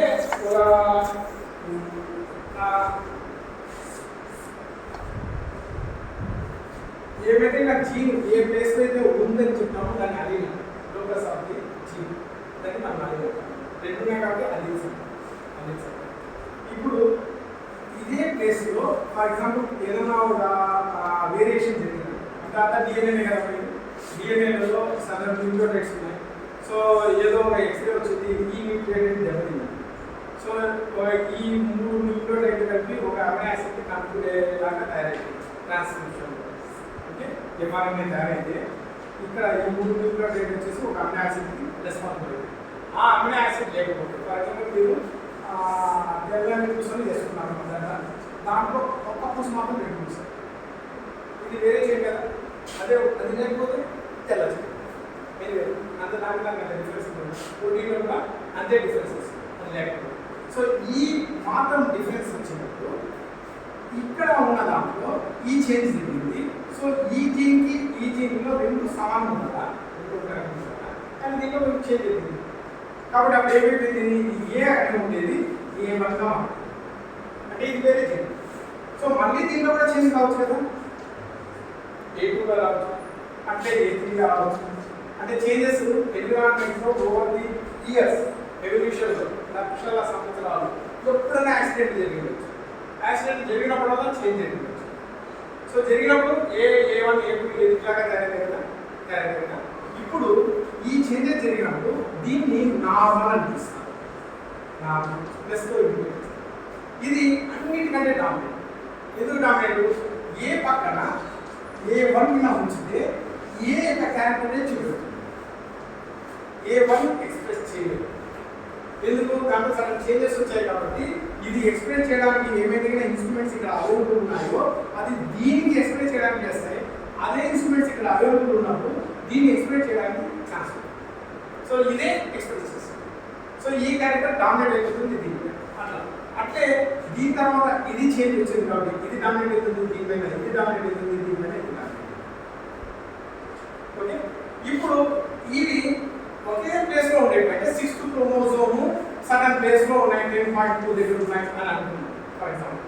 అప్పుడు అక్కడే ప్లేస్లోనే ఈ జీన్ రావచ్చు, ఇంకో జీన్ రావచ్చు. అంటే ఇక్కడ ఈ ఇండివిజువల్ అమౌంట్ రామా అట్లే లక్ష్మణ అని వేరేది అన్నప్పుడు అతను తీసి వేరే కదా ప్యాటర్న్ అంటే పాపులేషన్. సో పాపులేషన్లో ఈ జీన్స్ ఒక ఇండివిజువల్ ఇది ఉండొచ్చు, ఇంకో ఇండివిజువల్ ఇంకో జీన్స్ ఉండొచ్చు, ఇంకో ఇండివిజువల్ ఇంకో జీన్స్ ఉండొచ్చు, ఇంకోటి అంటే పాపులేషన్లో జీన్ పూల్ అంటే జీన్ పూల్లో ఈ జీన్స్ అనేవి ఉండొచ్చు. ఓకే, సో ఈ జీన్స్ ఒకదాని మీద ఒకదానికి ఇచ్చేస్తాయి. దీనిని మల్టిపుల్ అలీల్స్ అంటే మల్టిపుల్ అలీల్స్ అంటే వేరే వేరే క్రోమోజోమ్ మీద ఉండే జీన్స్ ఒకే ప్లేస్లో ఒక జీనే ఉంటుంది, ఒకటే ఉంటుంది. అది ఏ ఉండొచ్చు, A1 ఉండొచ్చు, A2 ఉండొచ్చు, A3. బట్ ఈ A1 A2 A3 ఒకే దాంట్లో ఉండవు. జీన్ పాపులేషన్లో మన క్యారెక్టర్స్ మన హెయిర్ ప్యాటర్న్ కానీ, మన ఐ ప్యాటర్న్ కానీ, మన హైట్ కానీ ఏమైతే క్యారెక్టర్స్ ఉన్నాయో మన జీన్ పూల్లో ఉంటాయి. సో ఇక్కడ ఉన్న జరుగుతూ ఉంటే అవి అవే క్యారెక్టర్స్ ఉంటాయి. జీన్ పూల్లో ఆ క్యారెక్టర్స్ ఎగ్జిబిట్ అవుతాయి. ఏది డామినేట్ కావాలో ఏది రెసిస్ట్ కావాలో ఆ విధంగా నడుస్తుంది. అట్లా ఈ అలీల్స్ కూడా మల్టిపుల్ అలీల్స్ దాంట్లో వచ్చినటువంటి చేంజెస్. ఈ చేంజెస్ రావడం వల్ల దాంట్లో కొన్ని డిస్ట్రాక్షన్స్ జరుగుతాయి. అంటే ఒక సెగ్మెంట్ ఉండడం, లేకపోవడం, కాలు ఎక్కువ ఉండడం, తక్కువ ఉండడం, వేరే కలర్లో ఉండడం. అవి యానిమల్స్ కానీ, ప్యాథోజన్స్ కానీ, లేకపోతే రెగ్యులర్ ఫిజియలాజికల్ యాక్టివిటీస్ చేయడానికి కానీ అబ్స్ట్రక్షన్స్ తయారయ్యాయి. సో అబ్స్ట్రక్షన్స్ తయారైతే ఆ వామ్ తన పూర్తి లైఫ్ సైకిల్ కంప్లీట్ చేసుకోవాలంటే చచ్చిపోవచ్చు. సో అది నాన్ ఇన్ఫెక్షన్స్. సో జెనెటిక్స్ని నాన్ ఇన్ఫెక్షన్స్ని ఏం తప్ప అని ఫ్యూచర్లో మనం ఎత్తుకోకుండా అది నాన్ ఇన్ఫెక్షన్స్ వస్తుంది. హార్మోనల్ డిసార్డర్స్ అది కూడా జీన్స్ వల్లనే. హార్మోన్స్ సరిగ్గా టెంపరేచర్ సరిగ్గా లేకపోయినా ఏ ట్రీట్మెంట్ కూడా ఒకదానికి హార్మోనల్ డిసార్డర్ సరిగ్గా రాకపోతే అది మెటబాలిక్ దాకా చచ్చిపోవచ్చు. అది చచ్చిపోతే కానీ పక్కన చచ్చిపోతుంది. న్యూట్రిషన్ డిసార్డర్స్ కావచ్చు, పెస్టిసైడ్స్, ఆర్గానోఫాస్ఫరస్, ఆర్గానోక్లోరైన్స్ ఇవి పెస్టిసైడ్స్ లో కూడా ఏమైనా కూడా చదవాల్సిన అవసరం ఉంది. మీరు డిసీజెస్ కంట్రోల్ చేయడం కోసం పెస్టిసైడ్స్ ఏవైతే ఫార్మర్స్ వాడతారో ఆ పెస్టిసైడ్స్ అనేవి ఇన్సెక్ట్ ని చెప్పడానికి ఇన్సెక్టిసైడ్స్. సో లీఫ్ మీద అది ఉండి ఆ లీఫ్ ని కాపాడుతుంది, వేరే ఇన్సెక్ట్ కాపాడుతుంది. వేరే అదే లీఫ్ హార్వెస్ట్ చేసి మనం సిలికాన్ చేస్తే మనం సిలికాన్ చచ్చిపోతుంది. ఓకే, సో ప్రాక్టికల్ గా ఫార్మర్స్ ఫేస్ చేసే ప్రాబ్లంలో పెస్టిసైడ్ ప్రాబ్లం కూడా ఒకటి. సో పెస్టిసైడ్ వల్ల కూడా వచ్చే ప్రాబ్లమ్స్ ఒకదానికి ఇంకో దానికి కండక్ట్ చేస్తాం. టొబాకో వల్ల, ఫంగిసైడ్స్ వల్ల. నేను కొంచెం పెస్టిసైడ్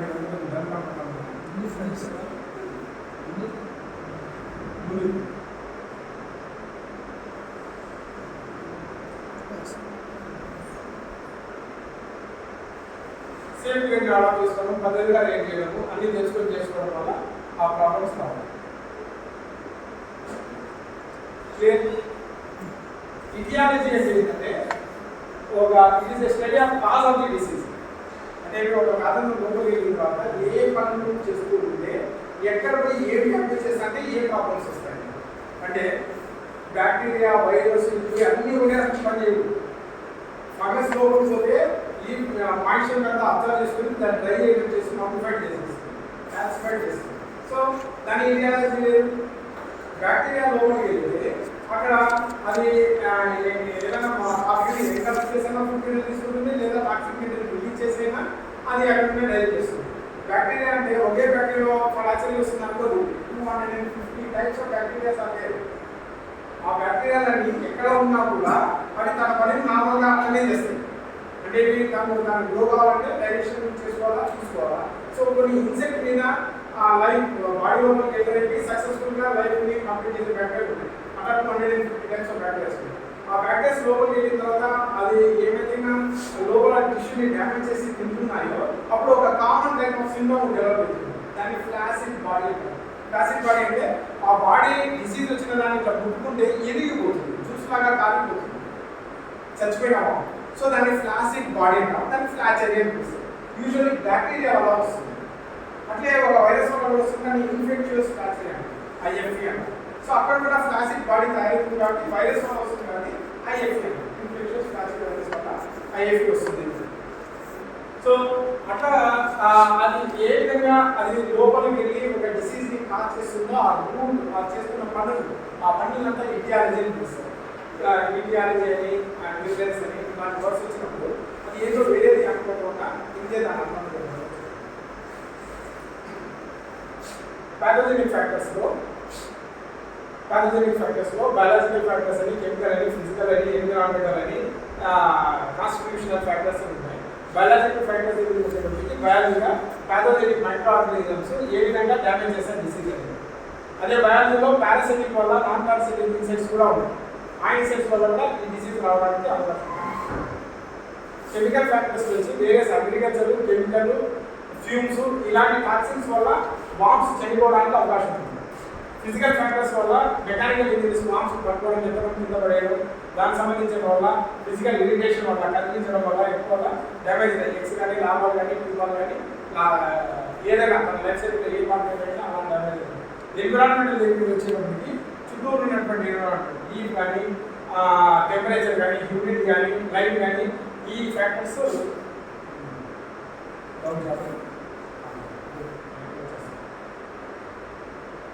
కాన్స్టిట్యూషన్ ఫ్యాక్టర్ డిఫరెంట్ ఉంటుంది. జెనెటిక్ మేకప్ దానివల్ల కూడా మనకి డిసీజ్ వచ్చి వామ్స్ అంటే ఏ విధంగా వామ్స్ లాస్ అవుతాయి, డిసీజ్ వచ్చి చచ్చిపోతాయని చెప్పడం కోసం ఒకటి తర్వాత ఒకటి చెప్పుకుంటూ వస్తుంది.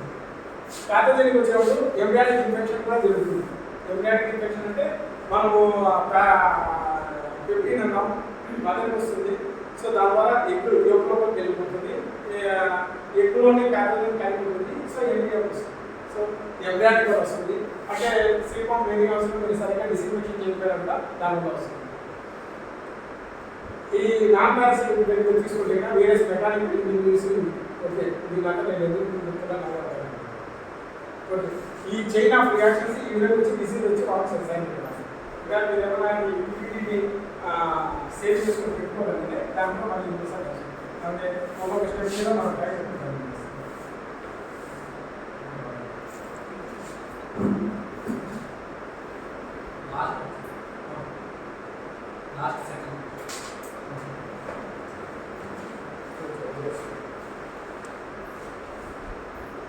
లాస్ట్ సెకండ్ హాఫ్ లేదు నేను ఒకేసారి డిసీజ్ నేనే జప్ చేస్తాను బట్ నేను రెచ్చించి చెప్తే బాగుంటుంది ఇప్పుడు ఆ నాన్న యాక్టివ్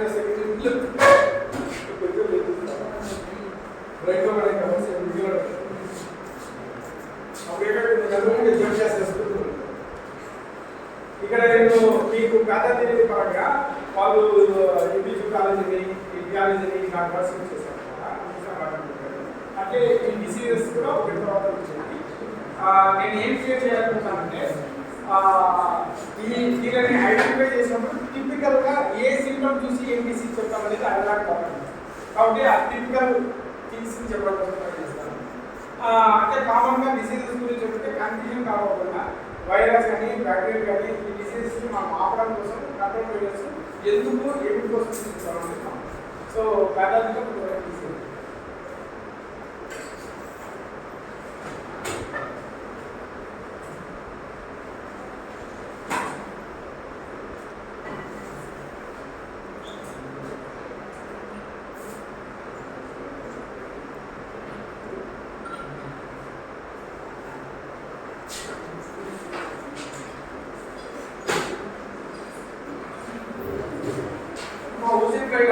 డిసీజ్ చూసారు కదా ఓకే ఇంప్లైట్ సిలికాన్ మీద ఎక్స్పైర్ కాబట్టి ఆ ఎక్స్పైర్ వచ్చిన మెటర్స్ సిలికాన్ వెళ్ళి దాన్ని చెప్పడం అనేది జరుగుతుంది. డెమెటిక్ పీరియడ్స్ వచ్చేసి అవి ఫ్యాట్ బాడీస్ ఇష్టపడతాయి కాబట్టి కపుల్స్ని డ్యామేజ్ చేయడం మాస్ని డ్యామేజ్ చేయడం చేస్తారు. ఇవి డెమెటిక్ పీరియడ్స్. ఇవి కంటిన్యూ అనేది micro organisms virus bacteria fungus దీనివల్ల ఈ ఫోర్ ఇలా డిసీజెస్ డిసీజ్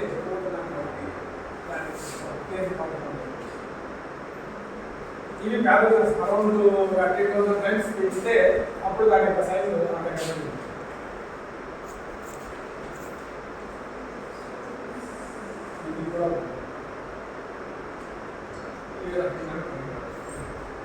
డిసీజ్ అనేది ఇంప్రాపర్ డిస్ఇన్ఫెక్షన్ సరిగ్గా చేయాలి. డిస్ఇన్ఫెక్షన్ అంటే ప్యాథోజన్స్ని టోటల్గా కిల్ చేసి అక్కడ సిలికాన్ రేటింగ్ మొదలు పెట్టాలి.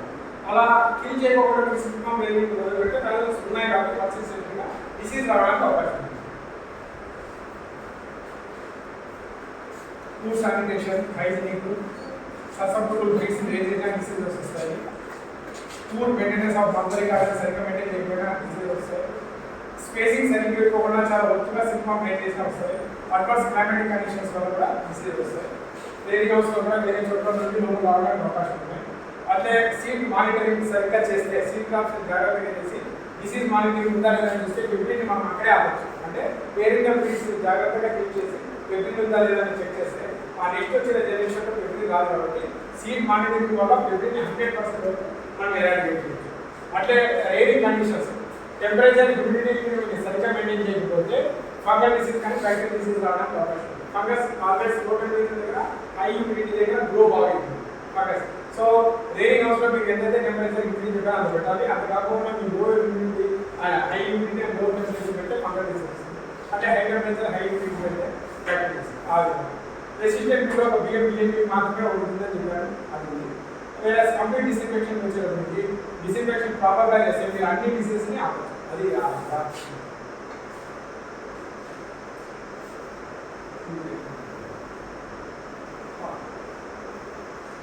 ప్యాథోజన్స్ ఎన్ని దినాలు బయట అవి బతకగలుగుతాయి. ఫర్ ఎగ్జాంపుల్ పోస్ట్లో ఉన్నాయి, లైవ్గా ఉన్నాయి, బాగుంది. ఆ తర్వాత ప్యాథోజన్స్ బయటకు వచ్చి బయటపడుతుంది. సో బయటపడిపోయిన తర్వాత ఇంటర్ పాలైటోసిస్ వైరస్ అనేది 30 years వరకు కూడా లైవ్ కండిషన్లో ఉంటుంది. అదే ఇంటర్ బట్టి 7 months మాత్రమే కొన్ని చోట్ల కొన్ని ముక్కుల్లో 6 months 1 year కూడా ఇవ్వబడింది. కాబట్టి కొంచెం జాగ్రత్తగా ఉండండి. అన్నింటికంటే ఎక్కువ న్యూక్లియర్ పాలైటోసిస్. ఎందుకంటే న్యూక్లియర్ పాలైటోసిస్ అంటే న్యూక్లియర్ పాలిహెడ్రిన్ అనే మెటీరియల్తో కప్పబడి ఉంటాయి వైరస్. సో ఇది బయట ఉన్నటువంటి ఎన్విరాన్మెంట్ని కాపాడుతాయి వైరస్. సో టెంపరేచర్ ఏమైనా వేరియేషన్ వచ్చినా ఎన్ని దినాలైనా కూడా ఆ వైరస్ చచ్చిపోతుంది. వైరస్కి ఫుడ్ అవసరం లేదు. ఒక ఓన్లీ డిఎన్ఏ పెట్టుకుంటుంది, సగం ప్రోటీన్ క్యాప్సిల్ ఉంటుంది. సో దాన్ని కాపాడుతూ ఉంటుంది. ఓకే. సో వైరస్ ఒకసారి లోపలికి వెళ్ళిన తర్వాత ఈ డిఎన్ఏ మెటీరియల్ ఎంఆర్ఎన్ఏ రిలీజ్ చేస్తే పోస్ట్లో ఉన్నటువంటి అన్ని యాసిడ్స్తో తయారు చేసుకొని వైరస్ యొక్క స్ట్రక్చర్స్ తయారు చేస్తారు. సో వేరే వైరస్. సో దీనికి ఫుడ్ తినడం అనేది ఏమవసరం లేదు. అందుకోసం ఎక్కువ దినాలకు బయటపడుతుంది.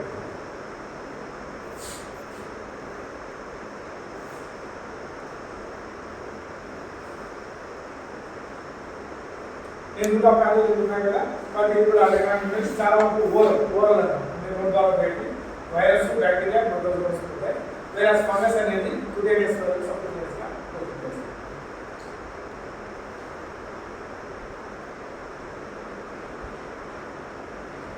సో మనకు ఒక డ్రాప్లోనే 1 మిలియన్ పాలిహెడ్రాస్ ఉంటాయి అంత సైజులో ఉంటాయి ఒక పాలిహెడ్రో కూడా 20 నుండి 200 వరకు కూడా ఉంటాయి ఇవి వైరస్ వేరియంట్ ఓకే ఇలాంటివి ఒకటి ఈ ఒక వైరస్ డిసీజ్ కాజ్ చేస్తుంది సో ఇవి బాగా స్ట్రక్చర్స్లో ఎంబెడెడ్ అయి ఉంటాయి సో ఇది కాపాడుతుంది ఈ స్ట్రక్చర్ దాన్ని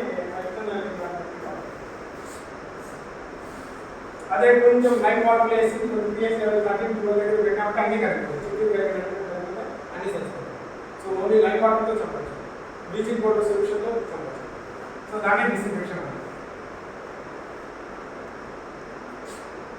సో వైరస్ ఏ విధంగా లోపలికి వెళ్తుంది అనేది ఎక్కువ ఐడియా ఉంటుంది ఇది బాడీ హ్యూమన్ అనుకున్నాం హ్యూమన్లో pH ఉంటుంది సో డైజెషన్ కావడం కోసం ఏదైతే pH ఉంటుందో అందులో 9 to 11 మధ్యలో ఉంటుంది సో ఆ pH దగ్గర అది ఈ బాడీస్ కరిగిపోయిన తర్వాత వైరస్ రిలీజ్ అయిపోయి అక్కడే డ్రాప్లెట్ సెల్స్ అని సిలిండ్రికల్ సెల్స్ అని ఉంటాయి అంటే ఎంజైమ్స్ రిలీజ్ చేయడానికి కోసం పెద్ద న్యూక్లియస్ కలిపి ఎక్కువ ప్రోటీన్స్ తయారు కావడానికి వీలైనట్టుగా ఉంటుంది అలాంటి స్ట్రక్చర్స్కి ఇవి లోపల ఓకే గ్లోబులార్ సెల్స్ లోపలికి వెళ్ళిన తర్వాత ఇది న్యూక్లియస్ లోపలికి వెళ్ళి అక్కడ తయారైతే కాబట్టి ఇది న్యూక్లియర్ పాలిహెడ్రోసిస్ అదే సైటోప్లాజంలో అయినా మల్టిప్లై అయిపోయింది దాన్ని cytoplasmic polyhedrosis difference is that so nucleus దగ్గరికి వెళ్ళిన తర్వాత అక్కడ ఉన్నటువంటి ఎంఆర్ఎన్ వెళ్ళి దాన్ని రిలీజ్ చేసుకొని అక్కడ ఉన్నటువంటి సబ్స్టెన్స్తో ఈ మళ్ళీ ఇలాంటి స్ట్రక్చర్సే తయారవుతాయి ఒకవేళ ఈ క్యాప్సూల్ తయారైపోతే దాన్ని బిఎంఎన్పీకి అంటాం అట్లా కాకుండా ఇవి మాత్రమే తయారు బయటకు వస్తే దాన్ని బడెడ్ వైరస్ అంటారు సో బడెడ్ వైరస్ పక్కన ఉన్న సెల్ని డ్యామేజ్ చేస్తుంది ఈ విధంగా ఫస్ట్ ఎంత డ్యామేజ్ చేస్తాయి అట్లా పక్కన ఉంటుంది అట్లా సెల్స్ అన్ని డ్యామేజ్ అవుతుంది ఆ తర్వాత హ్యూమోలిఫ్లో హోల్ బాడీ ఉంటుంది ఫ్యాట్ బాడీస్ అంటారు ఎప్పుడైతే ఫ్యాట్ బాడీస్ కలిగి హ్యూమోలిఫ్లో ఎంటర్ అయిపోతుందో అప్పుడు బాడీలో నుండి వైట్ ఫ్లూయిడ్ అందుకోసం మిల్కీ ఫ్లూయిడ్ బయట దాన్ని పాలపూలు కనిపిస్తుంది పాల లాంటి ద్రవం బయట పాలపూలు సో సెల్స్ అన్ని డ్యామేజ్ అయిన తర్వాత అదే కాదు ఇది బిఎంఎన్పీకి సంబంధించిన ఇండియా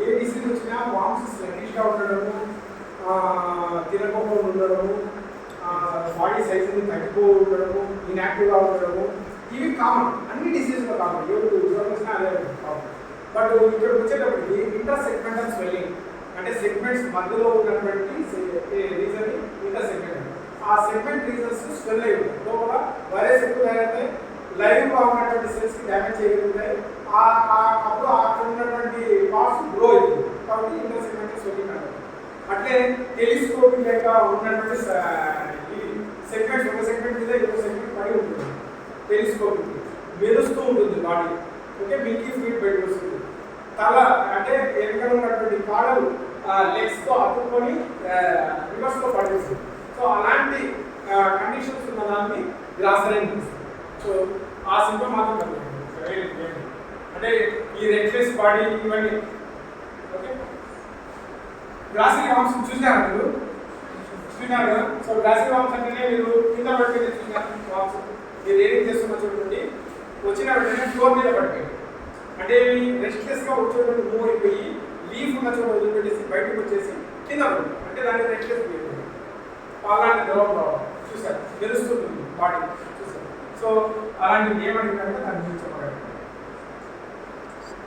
సైటోప్లాజమిక్ పాలిహెడ్రోసిస్లో వచ్చినటువంటి క్లియర్ కట్ ఏమిటంటే ఇక్కడ పోస్టీరియర్ రీజన్లో కల్మనర్ సెల్స్ ఉంటాయి అక్కడ ఇది మల్టిప్లై సో దీని యొక్క క్యారెక్టర్స్ పోస్టీరియర్ నుండి యాంటీరియర్ వైపు వెళ్తుంది ఇది చాలా ఇంపార్టెంట్ అది హ్యూమన్లో పోయిన తర్వాత మల్టిప్లై అయిపోయి అవి పాలలాంటి ద్రవం రావడానికి గ్రాసరీకి సంబంధించి ఎన్టీవీకి సంబంధించి సిటీవీకి వచ్చినప్పటికి పోస్టీరియర్ రీజన్లో మీకు ఈ వైట్ క్రిస్టలైన్ సబ్స్టెన్స్ ఫామ్ అయిపోయి ఉంటాయి సో బయట నుండి సింప్టమ్ చూస్తే సింప్టమ్స్ బ్యాక్ సైడ్ పోస్టీరియర్ నుండి యాంటీరియర్ వైపు వెళ్తున్నట్టుగా కనపడుతుంది symptoms they develop first of the posterior then it will extend to the anterior so అలాంటి స్ట్రక్చర్ అనేది ఒక చైల్డ్ ప్లాస్టిక్.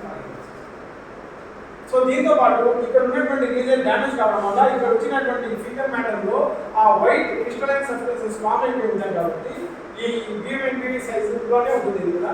సో ఎక్కువ ఫామ్ అయిపోతుంది కాబట్టి ఆ ఫీకల్ మ్యాటర్ వచ్చినా కూడా ఫీకల్ మ్యాటర్ లో కూడా వైట్ ఫీకల్ సబ్స్టెన్స్ కలిసి ఉంటుంది. అంటే ఫీకల్ మ్యాటర్ బ్లాకిష్ గాను బ్లూయిష్ గాను గ్రీనిష్ గాను ఉంటారు. అలా రాకుండా వైట్ కలిసి ఉంటుంది ఫీకల్ మ్యాటర్. సో అట్లాగినా వస్తే అది BMCPD అంటే ఫీకల్ మ్యాటర్ లో అది కనబడుతుంది. పోస్టీరియర్ సైడ్ లో నుండి యాంటీరియర్ సైడ్ కి సింప్టమ్స్ కనబడతాయి. సో ఇక్కడ పాల లాంటి గ్రౌండ్ ఫామ్ ద్వారా అదేం కాదు. దానికి దీనికి వచ్చిన డిఫరెన్స్ ఇక్కడ మెయిన్ డిఫరెన్స్ ఏంటంటే BMNPD వస్తే 5 to 6 days లోపల వామ్ తెచ్చుకుంటాం. అంటే పాల లాంటి గ్రౌండ్ ఫామ్ కూడా everything very fast. Whereas CTV farm అయితే 15 days. అంటే ఒక వామ్ చనిపోవాలంటే ఒక ప్యాథోజన్ లోపల ఏం కదా ఈ స్ట్రక్చర్ ఫామ్ ఉంది దీన్ని డ్యామేజ్ చేసి ఈ వామ్ చనిపోయేటట్టు చేయాలంటే ఇట్ టేక్స్ 15 days. కాబట్టి బాంబ్స్ తెల్లగా ఉండేటట్టుగానే అట్లనే ఉండిపోతే ఎనకల తోపులో ఉన్నటువంటి బాంబు విధంగా రెస్ట్రిక్ట్ చేయాలి కొంచెం తెల్ల పసుపు కలర్లో ఉన్నట్టుగా కనపడుతుంది.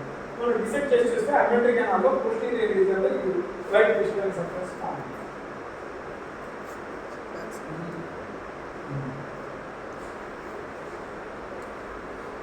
సార్ అవును ఇవ్వాలి నాకే కావాలి వస్తున్నాను సార్.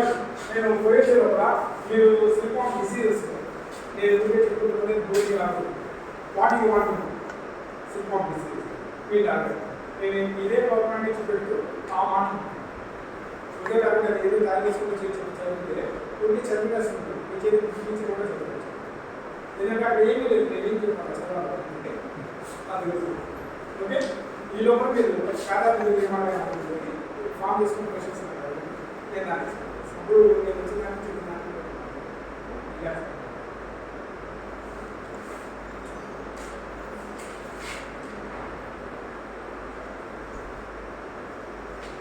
ఇది జర్నీస్లో BMNPD టాలరెన్స్ని తయారు చేశాను.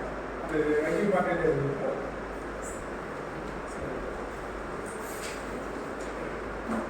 అది నాకు రైటింగ్ పార్ట్ ఉంటే చదువుతాను వస్తాను.